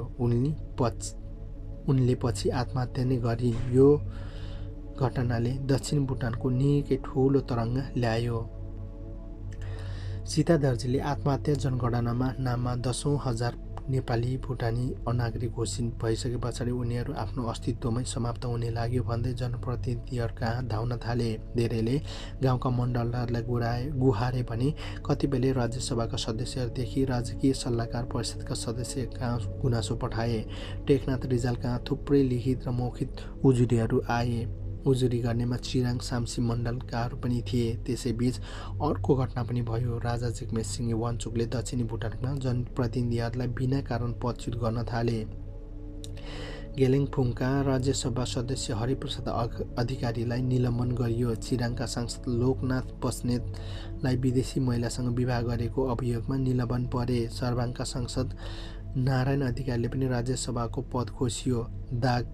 दागापोला का सांसद केबी चौहानलाई पनि भ्रष्टाचार छानबिन गर्न सहयोग नगरेको भन्दै बिहान 7 बजेदेखि बेलुका 4 बजेसम्म 1 महिना ढुङ्गा बोकाउने सजाय सुनाइयो। रिजालका अनुसार जनप्रतिनिधिहरूलाई धमाधम पदच्युत गर्नु अथवा सजाय दिनुको पछाडि राजाको ठूलो चाल खुलेको थियो। उनी यसबाट दक्षिणी भुटानहरूमाथि आतंक सृजना गर्न चाहन्थे। नभन्दै यस्तै भयो, नेपाली मूलका सांसदहरू सुरक्षित छैनन् भन्ने, हामी कसरी सुरक्षित रहौँला भन्ने डरको भुटानी नेपालीहरूमा घरमा बनाइयो। भएको तला थपिँदै गए पछाडि टेकनाथ रिजालले पनि राजा जिग्मे सिंहसँग दर्शन भेटको समय मागे। राजालाईबाट उनलाई बोलावट आयो। रिजालले नयाँ जनगणनाबाट भुटानी नेपालीहरूमाझ उत्पन्न अन्यलबारे राजालाई जानकारी गराए। दक्षिणी भुटानका विभिन्न जिल्लाहरूबाट आफूलाई प्राप्त लिखित र मौखिक उजुरीहरू सुनाए। राजाले चुपचाप उनले कुरा सुने र उनले बेला बेला मुन्टो हल्लाउँथे। बेला बेला निकै घात परे जस्तो हुँ भन्थे, केही जवाफ फर्काउँदैनथे। जसै रिजालले कुरा टुङ्गियो, राजाले उनको आँखामा आँखा जुदाएर एकहोरो हेरिरहे। राजाको आँखामा कुनै भाव थिएन। रिजालले भने राजासँग आँखा जुदाउन सकेनन्। उनले आँखा झुकाए।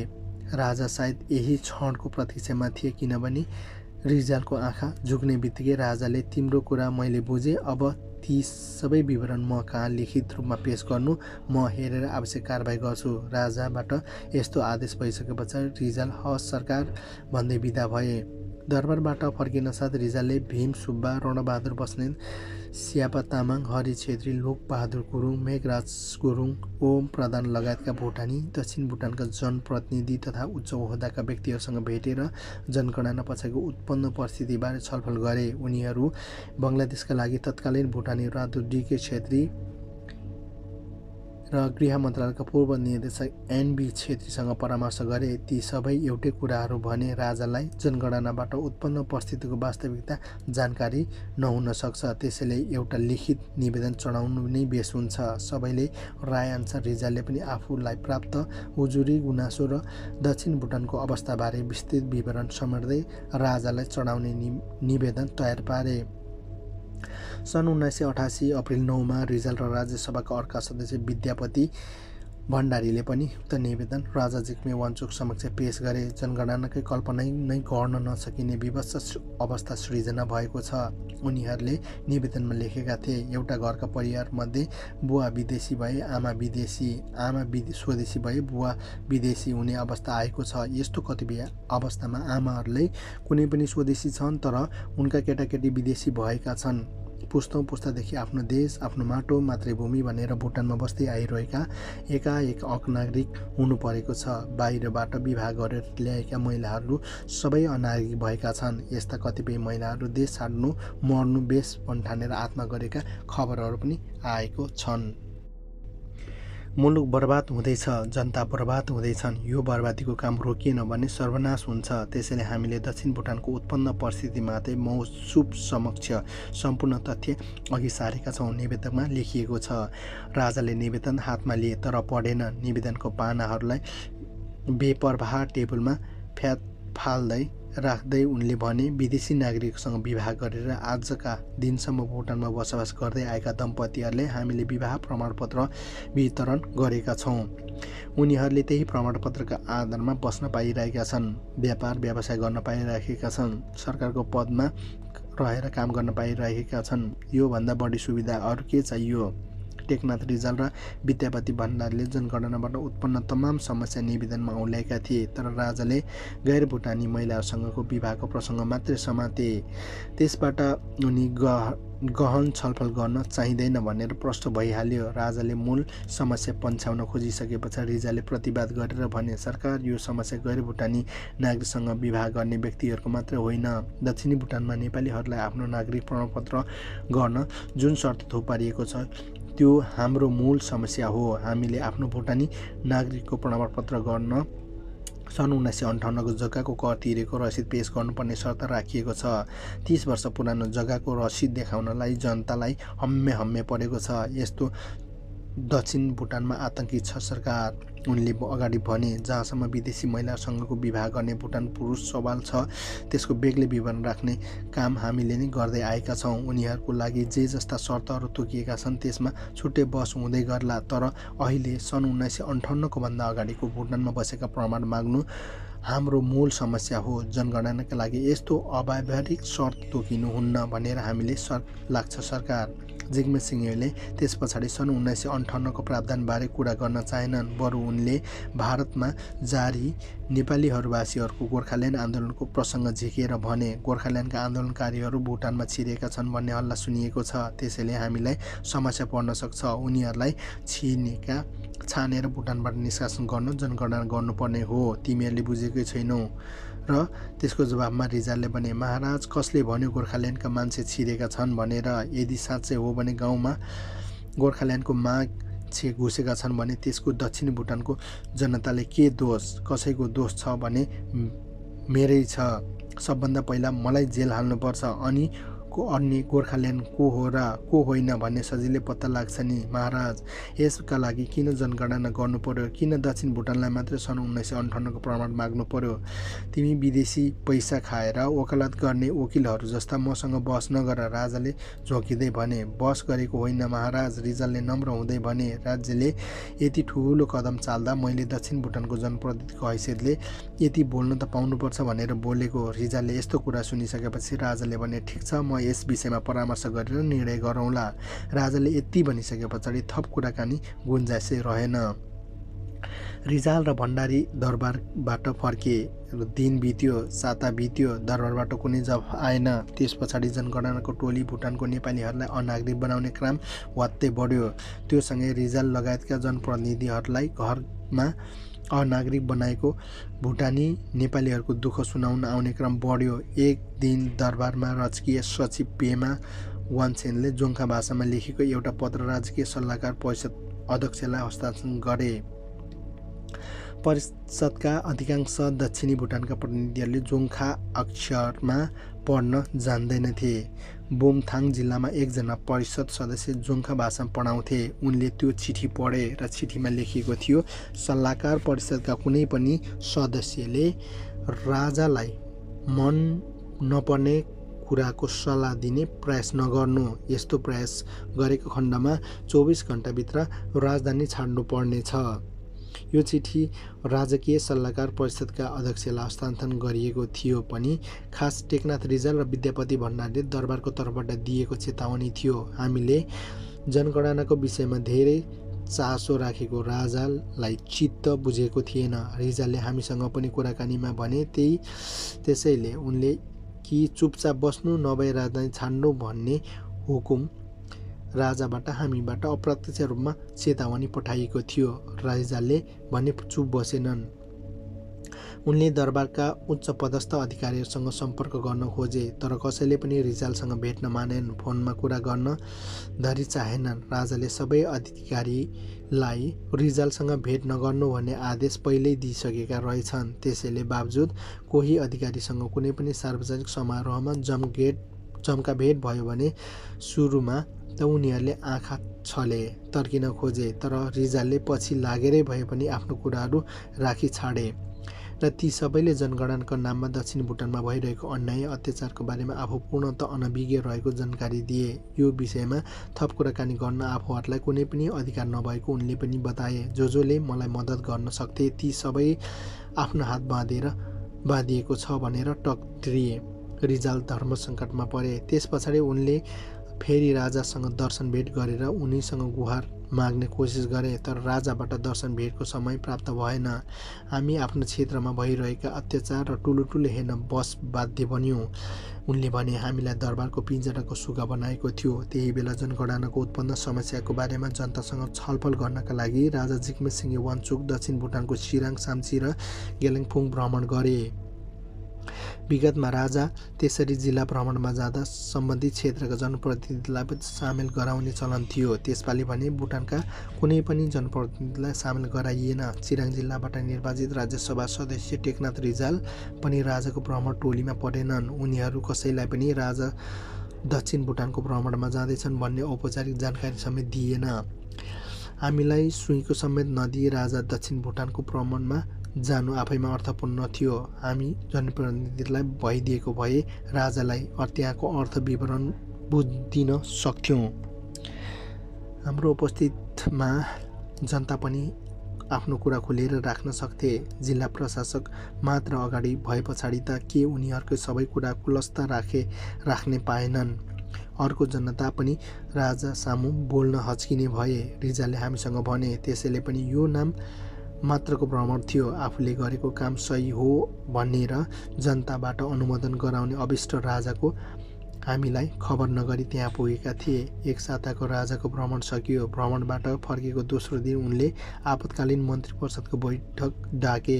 त्यो बैठकमा दक्षिणी भुटानको समस्याबारे छलफल हुन सक्छ भनेर रिजाल पूर्ण तयारीका साथ गएका थिए। अचम्म के भयो भने त्यस दिन रिजाललाई मन्त्री परिषदको बैठकमा छिर्नै दिएन। उनै बैठकमा कक्षमा छिर्न खोज्दै थिए। तर त्यही बेला राजकीय सल्लाहकार परिषदका अध्यक्ष कुञ्जन ताम्बीले भने, रिजाललाई आजको मन्त्री परिषदको बैठकमा उपस्थित नहुनु भनेर सरकारको हुकुम छ। राजाले यसरी मन्त्री परिषदको बैठकबाट निकाल्छन् भने त मैले कल्पना समेत गरेको थिइनँ। रिजालले भने, मलाई यसको ठुलो षड्यन्त्रको आवाज थियो। यो एकचोटि मात्रै होइन, त्यस पछाडि लगातार 2 चोटि बसेको मन्त्री परिषदको बैठकमा रिजाललाई सामेल गराइएन, जबकि बैठकको एजेन्डा जनगणनाले दक्षिणी भुटानमा उत्पन्न समस्या थियो। दक्षिणी भुटानको विषयमा छलफल गर्दा त्यहाँका जनप्रतिनिधि टेकनाथ रिजाल समेत समय गराउनु पर्ने र उनको कुरा सुन्नुपर्ने जरुरत थियो। राजा जिग्मे सिंहले भने यसको औपचारिकता पनि निर्वाह गरेनन्। रिजाल उपस्थित रहेको ती बैठकमा मन्त्री परिषदको सदस्यका अतिरिक्त राजकीय सल्लाहकार परिषदका सदस्य र न्यायाधीशहरू सामेल थिए। रिजालले पछि बैठकमा सामेल भएको विभिन्न व्यक्तिहरूसँग कुराकानी गरेर के विषयमा छलफल भयो, राजाबाट के हुकुम भयो भन्ने बारेमा जानकारी लिए। मन्त्री परिषदको बैठकमा राजाबाट हुकुम भएछ। दक्षिण भुटानमा जारी जनगणनाले त्यहाँको जनता दुखी छन् भनेर टेकनाथ रिजालले मौखिक र लिखित रूपमा अपिल गरेका छन्। उनको त्यही अपिललाई मैले सत्यतथ्य बुझ्न दक्षिण भुटानमा एक साताको भ्रमण गरेँ। मैले विभिन्न जिल्लाको जोङदाहरू प्रमुखसँग पनि कुराकानी गर्दा टेकनाथ रिजालले भने जस्तो कुनै समस्या नभएको र सबै जनता राजी खुसी जनगणनामा सहभागी भइरहेको थाहा भयो। यसबाट के निष्कर्षमा पुगे भने टेकनाथले सरासर मसँग छल गर्न खोजेको रहेछन्। त्यही भएर मैले टेकनाथलाई मन्त्री परिषदमा बैठकमा उपस्थित हुन निषेध गरेको हुँ। म कहाँ आएर गलत सूचना दिने, भ्रामक अपिल चढाउने र यस्ता आधारमा मलाई दक्षिण भुटान भ्रमण गर्न लगाएको अनाहक दुःख दिने काम टेकनाथबाट भएको छ। राजा जिग्मे सिंहले भने, मेरो विचारमा टेकनाथले जे गरे यो राजद्रोह हो। यसलाई उनलाई कस्तो सजाय दिन उपयुक्त हुन्छ, यस सम्बन्धमा न्यायाधीशहरूले कानुन बनाउनु र यो कानुन कार्यान्वयन गर्न गृह मन्त्रालयले प्रतिवेदन पेश गर्नु। राजाले यसको सम्पूर्ण जिम्मा तत्कालीन उपगृह मन्त्री दागो छिरिङलाई सुम्पेका रिजालले जानकारी दिए। यति आदेश दिएर मन्त्री परिषदबाट उठेर हिँडेका थिए। रिजालले हामीसँग भने उनी त्यस दिन निकै रिसाएका पनि थिए रे। राजाले यस्तो रिस आफूहरूले कहिल्यै नदेखेको बैठकमा सामेलमा सदस्यहरूले मलाई गुनासो गरेका थिए। रिजालले त्यस पछाडि आफूमाथि हुन लागेको कानुनी कारबाहीबारे परामर्श गर्न उच्च न्यायालयका न्यायाधीश लोक बहादुर गुरुङसँग भेट्न खोजे। कुनै बेला जिल्लाका प्रशासक समेत रहेका गुरुङ राजाका निकट थिए। उनलाई दक्षिणी भुटानको समस्याबारे सबै जानकारी थियो। यसअघि राजा समक्ष लिखित अपिल चढाउन सल्लाह दिनेहरूमा उनी पनि एक थिए। स्थिति कस्तो कोल्टे फेर्यो भन्दै विगतमा हरेक कुरामा परामर्श गर्न र सल्लाह दिन तयार हुने लोकबहादुर गुरुङ पनि यसपालि रिजालले भेट्नै सकेनन्। टेलिफोन कुरा पनि गर्नै उनी डराए। मलाई थिम्पू पुरै बिरानो बन्दै गएको आभास भयो, रिजालले भने। त्यही बेला एउटा खबर हावामा उड्दै उड्दै रिजालको कानसम्म पुग्यो। भुटान सरकारले 1 लाखभन्दा बढी दक्षिणी भुटानी नेपालीहरूलाई देशबाट लखेड्ने योजना रहेको छ। त्यसका लागि भारतीय दूतावाससँग पनि उसले अनुमति लिइसकेको छ। मलाई सुरुमा यो खबर पत्याउनै मुस्किल पर्यो। मैले होइन होला भन्दै टारेँ। जति बेला अन्याय गरे र पुर्खादेखि भुटानमा बस्दै आएको आफ्नो जनतालाई राजाले देश निकाला गर्न सक्दैनन् भन्ने मेरो मनमा विश्वास थियो। रिजालले भने, तर म गलत साबित भएँ। राजाले मेरो विश्वासको चकनाचुर पारे। उनी यही बेला एउटा अर्को घटनाहरू पनि सम्झिन्छन्। जति बेला भारतीय दूतावासको सहमतिमा 1 लाख बढी भुटानी नेपालीहरूलाई लखने योजना बनाइदिएछ भन्ने खबर सुनेका थिए, त्यति बेला भारतीय दूतावासका तृतीय सचिव आरके वर्माले उनलाई आफ्नै आवासमा रात्रि भोजको निम्ति डाकेका थिए। रिजालले आफूले सुनेको खबर सही हो वा होइन भन्ने पत्ता लगाउनका लागि रात्रिभोजमा जान चाहन्थे। विदेशी नियोगका आयोजना गर्ने रात्रिभोजमा जाँदा विदेश मन्त्रालयबाट अनुमति लिनु पर्थ्यो। रिजालले विदेश मन्त्रालयसँग अनुमति मागे। उनलाई एकैछिनमा खबर गर्छु भन्ने जवाफ आयो। राति 11 बजेसम्म उनी अनुमति कुरेर बसिरहे। साई सुई केही खबर आएन। उनी भारतीय दूतावासलाई म आउन पाइनँ भन्ने जानकारी पनि दिन पनि पाएनन्। अहिले सम्झिँदा यस्तो लाग्छ, त्यो रात भारतीय दूतावासले दक्षिणी भुटानी नेपालीहरूको बारेमा छलफल गर्न मलाई डाकेका थिए कि? रिजालले भने, यही सुईको पाएर मलाई त्यहाँ जाने अनुमति नदिएको हो कि? यसरी एकतिर रिजाललाई सबैबाट अलग्याएर एक्लो बनाइँदै थियो भने अर्कोतिर उनीमाथि छानबिन गर्न समिति पनि गठन गरिएको थियो। छानबिनकै क्रममा गृह मन्त्रालय उपगृह मन्त्री दागो छिरिङले रिजाललाई आफ्नै निवासमा भेट्न लागे। रातको झन्डै 9 बजेको थियो। दागो छिरिङले रिजाललाई आफ्नै बैठक कोठामा लगे र कुनै भूमिका नबाँधी भने, तपाईमाथि छानबिन गर्न भनेर राजाबाट मलाई जिम्मेवारी बक्सेको छ। त्यसैले म तपाईलाई केही प्रश्न सोध्न चाहन्छु। हुन्छ, सोध्नुहोस्, रिजालले भने। दक्षिण भुटानको सम्बन्धमा तपाईले भन्न खोजेको के हो? रिजालको जवाफमा थियो, यो जनगणनाले दक्षिण भुटानका धेरै नागरिकहरूलाई नागरिकको हकबाट विमुख गर्दैछ। गृह मन्त्रालयले केही वर्ष अघि मात्रै गरिएको नागरिकताको प्रमाणपत्र पनि अस्वीकार गरेर सन् 1958 को जग्गाको कर तिरेको रसिद माग गरिँदैछ। त्यसले धेरै भुटानी नेपाली जनता गैर नागरिक हुने सम्भावना बढेको छ। जनगणनाको टोलीले त्यहाँबाट जनतासँगै एकदमै अपमानजनक व्यवहार गरिरहेको छ। यस्तो जनगणना तुरुन्तै रोकिएन भने दक्षिणी भुटानको जनताले साह्रै दुःख पाउने अवस्था म देख्दैछु। त्यही कुराहरू यहाँका जनताले हामीलाई कहिल्यै भनेका छैनन्, त्यहाँका मण्डलहरूले पनि भनेका छैनन्। तपाईँले मात्र किन भन्दै हुनुहुन्छ? किनभने म त्यहाँको जनप्रतिनिधि हुँ। उनीहरूलाई यसको बारेमा त्यसको कारण आफ्नो दुःख बाँड्छन् किनभने उनीहरू दुःख बुझ्छु। त्यहाँसम्मको मण्डलहरूको कुराहरू छ। दक्षिणी भुटानमा मण्डलहरूको त्यो समस्याबाट मुक्त छैनन्। उनीहरू स्वयं अनागरिक हुने अवस्थामा छन्। तर यो जनगणना राजाको आदेश अनुसार भएको हो भन्ने तपाईँलाई थाहा छैन।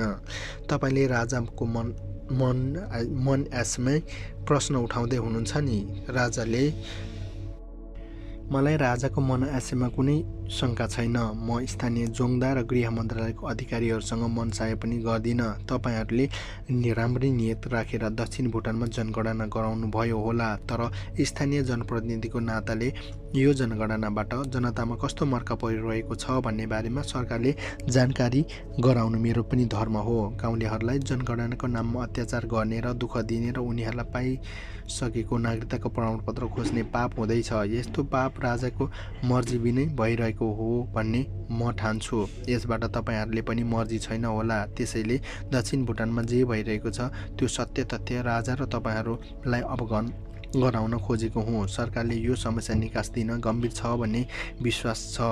राजा स्वयं दक्षिण भुटानको भ्रमणमा जानुभएको थियो। उहाँलाई त त्यहाँको कुनै कुरा सुनाइ भएन छ नि त। राजाको भ्रमण दलमा हामी दक्षिणी भुटानका जनप्रतिनिधिलाई पनि सामेल गराउनु पर्थ्यो। हामी पनि सँगसँगै भएको भए जनताले आफ्नो मर्का खुलस्त राख्न सक्थे। तर महाराजबाट गृह मन्त्रालयका प्रतिनिधि र स्थानीय जोङदाहरूलाई मात्र भ्रमणमा सामेल गराइ बक्सियो। जोङदाहरूको अगाडि जनताले आफ्नो कुरा राख्न सकेनन् होला। उनीहरूको राजाको डरले बोल्न हिचकिचाइ पनि हुन सक्छ। दागो छिरिङले त्यस पछाडि दक्षिण भुटानबाट बाहिर निस्केर भ्रष्टाचार छानबिन आएको प्रसङ्ग झिके।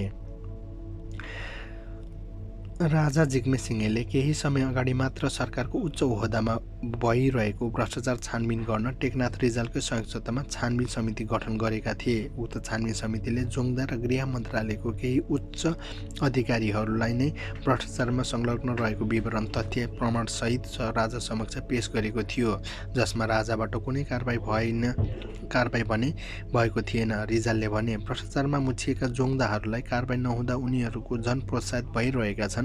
मैले भ्रष्टाचार छानबिनको दोषी पाइएका साना कर्मचारीलाई मात्र राज्यले स्वयं अपनाउनु पर्छ भनेको थिएँ। यसका बावजुद उनीहरूलाई जेल कोचियो। उनीहरूको सानो सजायको भागीदार भएकोले चेतावनी दिने अथवा जागिरबाट बर्खास्त मात्र गरे पुग्थ्यो। भ्रष्टाचारको मुख्य दोषी भनेको ठुला कर्मचारी हुन्। धेरै सजाय पाउनुपर्छ उनीहरूले नै। तर उनीहरूको अहिले पनि आफ्नो पदमा बहालमै छन् र भ्रष्टाचार गर्न थप प्रोत्साहित भएका छन्। यस्तो विभेदले देशको बर्बाद पार्छ भन्ने मेरो धारणा हो। त्यस पछाडि दागो छिरिङले सोधे, तपाईँमाथि लोछाम्पाहरूको पैतृक जग्गा राज्यले खोसेर अरू समुदायलाई बाँड्न खोज्दैछ भनेर जनतालाई भड्काउन खोजेको आरोप पनि छ नि। यो मैले खासै त्यसै भनेको होइन। अहिलेको जनगणनाको नाममा भइरहेको छ। त्यसबाट लोछाम्पाहरूमाथि राज्यको दृष्टिकोण के हो भन्ने प्रश्न उठेको छ। त्यसरी उनीहरूको नागरिकता खोसेर गैर भुटानी बनाइदिएछ र जसरी उनीहरूको पैतृक सम्पत्ति हडप्ने काम भइरहेको छ, त्यसबाट प्रश्न उठ्छ, स्वाभाविक होइन र? रिजालले उल्टै प्रतिप्रश्न गरे। त्यसमा दागो छिरिङ केही पनि बोलेन। उनको अगाडि सोधे, भुटानी केटासँग विवाह गरेर आएका विदेशी महिलाहरूको बारेमा तपाईँ के भन्नुहुन्छ? रिजालले भनेका थिए, मैले यो विषयमा महाराज समक्ष अलरेडी आफ्नो धारणा राखिसकेको छु। विगतमा सन् 1958को नागरिकता कानुन अनुसार भुटानी पुरुषहरूसँग विवाह गर्ने महिला त्यहाँको आइसके पछाडि स्वतः भुटानी नागरिक हुन्छे। उनीहरूबाट जन्मिएको सन्तानहरू जन्मसिद्ध नागरिकको हक प्राप्त थियो। तर सन् 1977 सन् 1985को कानुनले यस्तो महिलालाई गैर भुटानीको सूचीमा राख्यो। उनीहरूको सन्तानले पनि विदेशी सरह विभिन्न शर्त पूरा गरे पछाडि मात्र भुटानी नागरिक हुने प्रावधान कानुन थपियो। यसले भुटानी पुरुष सरह विवाह गरेर आउने महिलालाई मात्र होइन, उनीहरूका सन्तानको नागरिकता पनि हक गुमेको छ भन्ने म ठान्छु। तर अहिलेको लागि मूल समस्या त्यो होइन। त्यो बिस्तारै विषय हल हुँदै जाला। तर यसमा हामी थप छलफल गर्ने जान सक्छौँ। मूल समस्या भनेको जनगणना हो, जसले भुटानी नेपालीहरूको जनगणना नागरिकको प्रमाणपत्र गर्न सन् 1958 भन्दा अगाडिको बसोबास गर्दै आएको प्रमाणपत्र पेश गर्नुपर्ने शर्त राखिएको छ। त्यही शर्तका कारण दशौं हजार भुटानी नेपालीहरू नागरिकता खोसिँदैछ। त्यही अनुसार एकाएक स्वदेशीबाट विदेशी भएका छन्। उनीहरू यो समस्या सम्बोधन गर्नु हामी सबैको प्राथमिकता हुनुपर्छ। उनले भने, तपाईँले भुटानीसँग बिहे गरेर आउने विदेशी महिलाको प्रसङ्ग झिकिहाल्नुभयो। त्यसैले एउटा कुरा थप्न चाहन्छु। हाम्रो कैयौँ युवा पढ्न विदेश गएका छन्। उनीहरूले उतैको केटी बिहे गरेर ल्याउन सक्छन्। हाम्रै नागरिकहरूले विवाह गरेर ल्याएका ती केटीहरू त्यहाँ आएका बसोबास गर्न थाले पछाडि उनीहरूले आफ्नो नागरिकता किन स्वीकार नगर्ने? विगतमा यसरी विवाह गरेर आएका महिलाहरू कति त आमा भइसके, हजुरआमा भइसके। यो जनगणनाले उनीहरूको नागरिकता पनि खोज्दैछ। यो चाहिँ उनीहरूको माथि अन्याय नै हो। ती महिलाहरूको विवाह गरेर भुटान आए, त्यही बसे, त्यही भए र अहिले एकाएक उनीहरूलाई राज्यकै गैर भुटानी बनेको छ। उनीहरूलाई कहाँ जाने, कहाँ छ र उनीहरूको जाने ठाउँ र उनीहरूको आफ्नो श्रीमान र श्रीमानको परिवार मात्र होइन, भुटानको यो आफ्नै संसार मानिसके। अब भुटानको गला हत्याएर निकाले पछाडि उनीहरूको के हाल होला? यस्तो अवस्थामा त्यो सिङ्गो परिवारकै बिचली भएन र? कानुन बनाउनु ठिक छ, तर आज बनाएको कानुन त आजको लागि हुनुपर्छ। पहिलेदेखि कसरी लागू हुन सक्छ? नयाँ कानुन पुराना घटनाहरू आकर्षित हुन थाल्यो भने त जनतामाथि अन्यायको पराकाष्ठै भइहाल्छ नि। नागरिकताको कानुनले भुटानीसँग विवाह गरेर आएका गैर भुटानी महिलाहरूलाई यस्तै अन्याय गरेको छ। 3 घण्टाभन्दा लामो चलेको त्यो सवाल जवाब दागो छिरिङ र रिजालका कुरा रेकर्ड गर्नुको साथै टिपोट पनि लिएका थिए। सवाल जवाब सकिए पछाडि उनले त्यही टिपोट रिजालले दस्तखत मागे र रिजालले पनि टिपोट लेखेका कुरा सरसर्ती पढेर दरखास्त गरिदिए।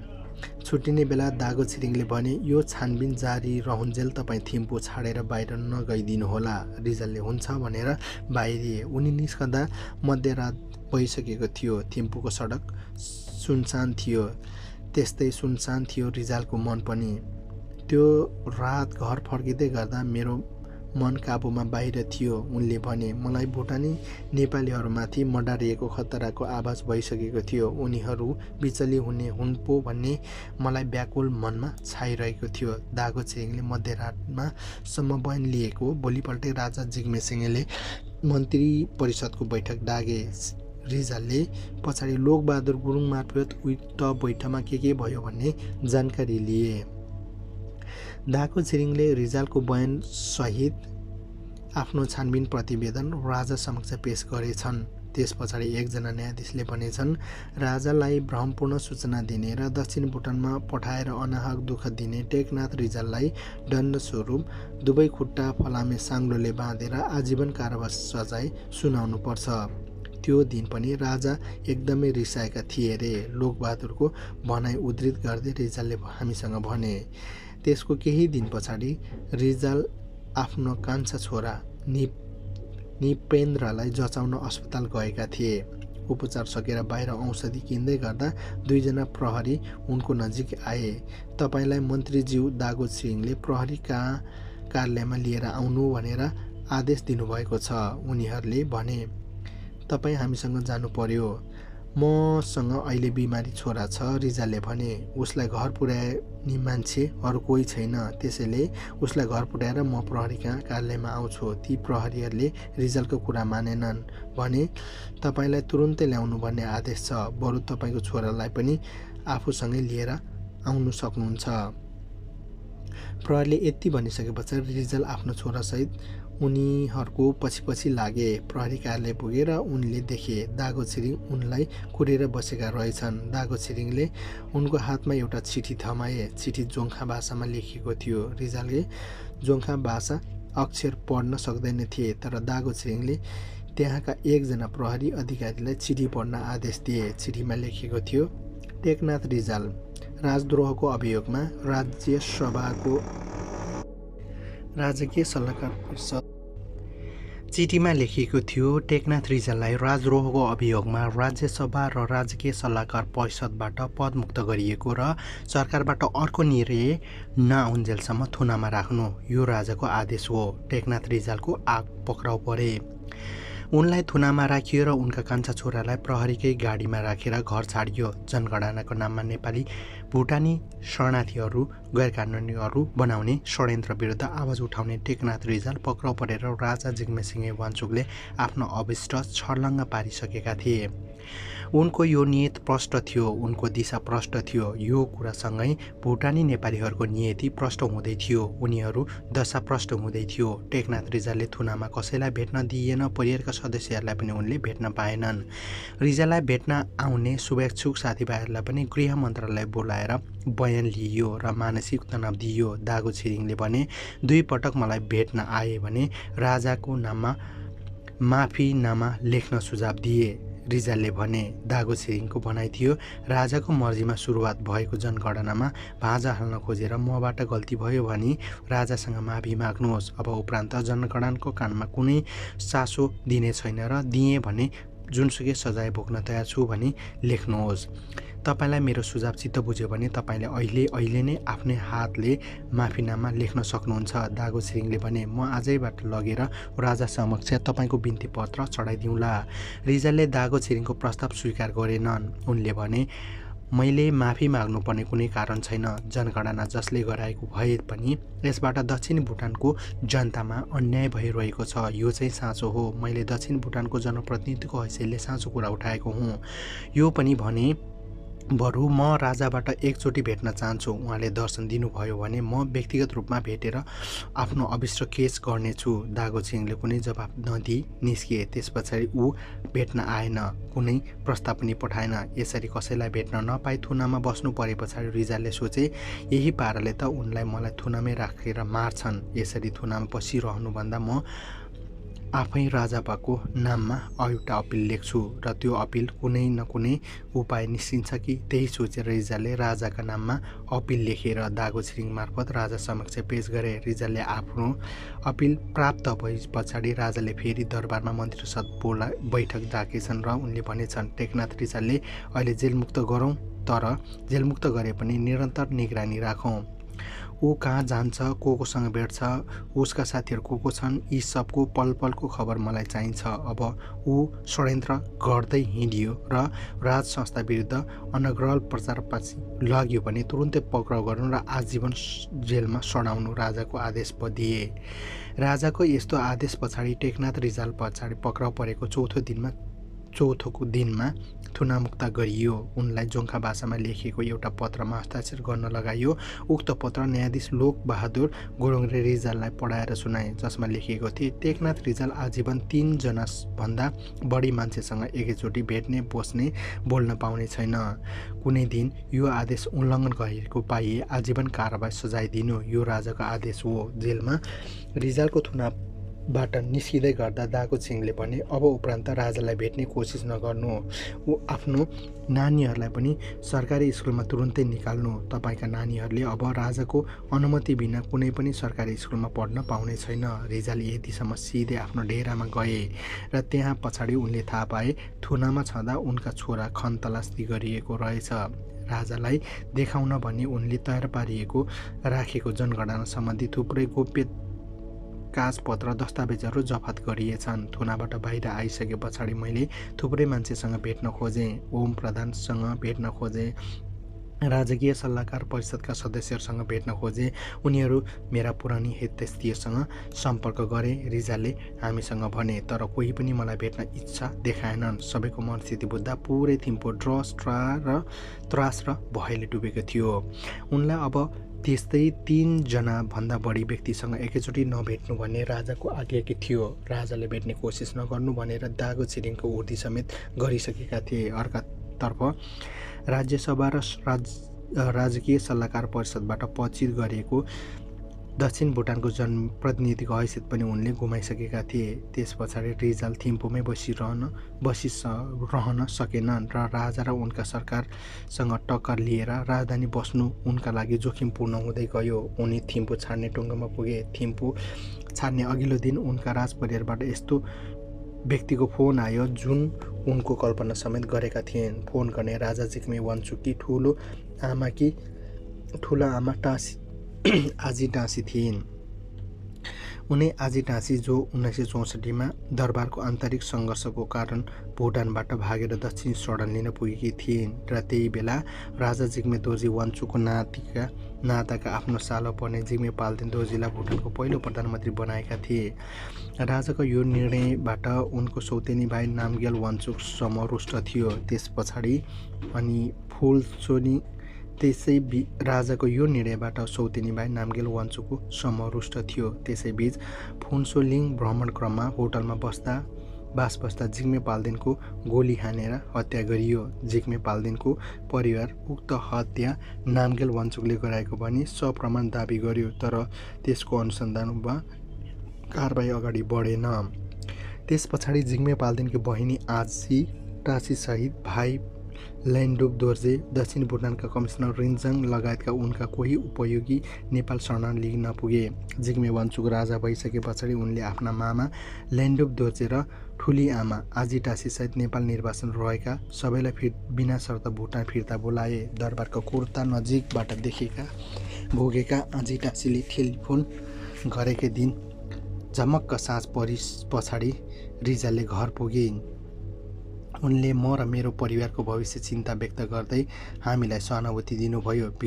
देशको बिग्रिँदो परिस्थिति र विवेक हराउँदै गएको दरबारको अवस्थाप्रति चिन्ता पनि जनाउनुभयो। रिजालले आजी टाँसीसँगको भेटबारे आफ्नो संस्मरणमा लेखेका छन्। नामग्याल वाङचुकको षड्यन्त्रबाट विगतमा आफूले नेपालमा शरण लिन बाध्य हुनु परेको र आफ्ना दाजु जिग्मे पाल्देन दोर्जेको हत्यामा कुनै छानबिन नभएको र अहिले पनि समस्या पनि नामग्याल वाङचुककै कारण उत्पन्न भएको उनको भनाइ थियो। आजी टाँसीसँगको भेटको पहिलो पल्ट रिजाल थिम्पूबाट फुन्सोलिङ गए र उनी त्यहाँबाट सप्रमाण गेलिङफुङ गए र केही दिनमा गेलिङफुङ बसेर लामीडाँडा जाने उनको योजना थियो।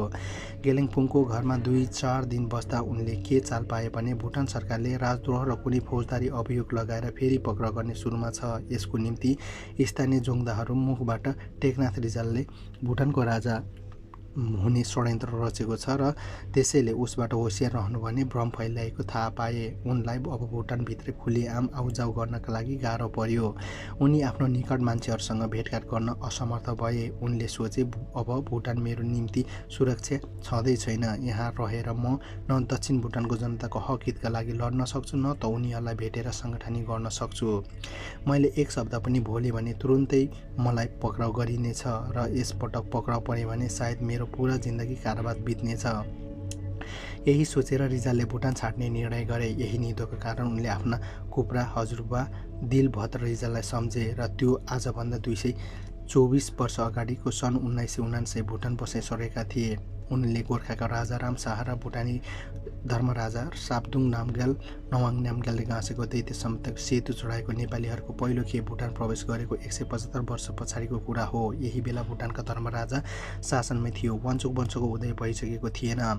पूर्वी भुटानको तोङसा प्रान्तमा शासक पोन्लोप उदेङ वाङचुकले सन् 1907 समस्त भुटानमाथि अधिपत्य जनाउँदै आफूलाई राजा घोषणा गरेका थिए। तसर्थ रिजालको पुर्खाको बसोबास 108 वर्ष अगाडिको मात्र भुटानमा वाङचुक शासनको उदय भएको थियो। रिजालले सम्झे उनका कुप्रा हजुरबुबा दिलभद्र रिजालको नेपालको 5 थरबाट ब्रिटिस आर्मीको सैनिकको लाउरी थिए। त्यही क्रममा उनी भारतको गढवाल र त्यहाँबाट सिक्किमको नाम्ची र कालिम्पोङ हुँदै भुटान हा भन्ने ठाउँमा पुगे र केही समय पछाडि त्यहीँ बिताए चिराङ जिल्लाको लामीडाँडा गएर स्थानीय रूपमा बसोबास गर्न थाले। उनले सम्झे कुप्रा हजुरबुवाले पहिलोपटक छोएको भुटानको माटोमा कसरी उनका जेजेबोजा कुलनन्द रिजाल र हजुरबुवा रामचन्द्र रिजाल र उनका बुवा दीननाथ रिजालले आफ्नो पसिना छिचे। उनले सम्झे वाङचुक वंशको राजगद्दी सम्हाल्नुभन्दा धेरै पहिलेदेखि नै निधारमा भुटानी माटोको टीका लगाएर बसिसकेका उनी कसरी तिनै वाङचुक राजाका कारण आफू भूमिबाट बेखल्लत हुँदैछन् उनी त्यो पनि सम्झे।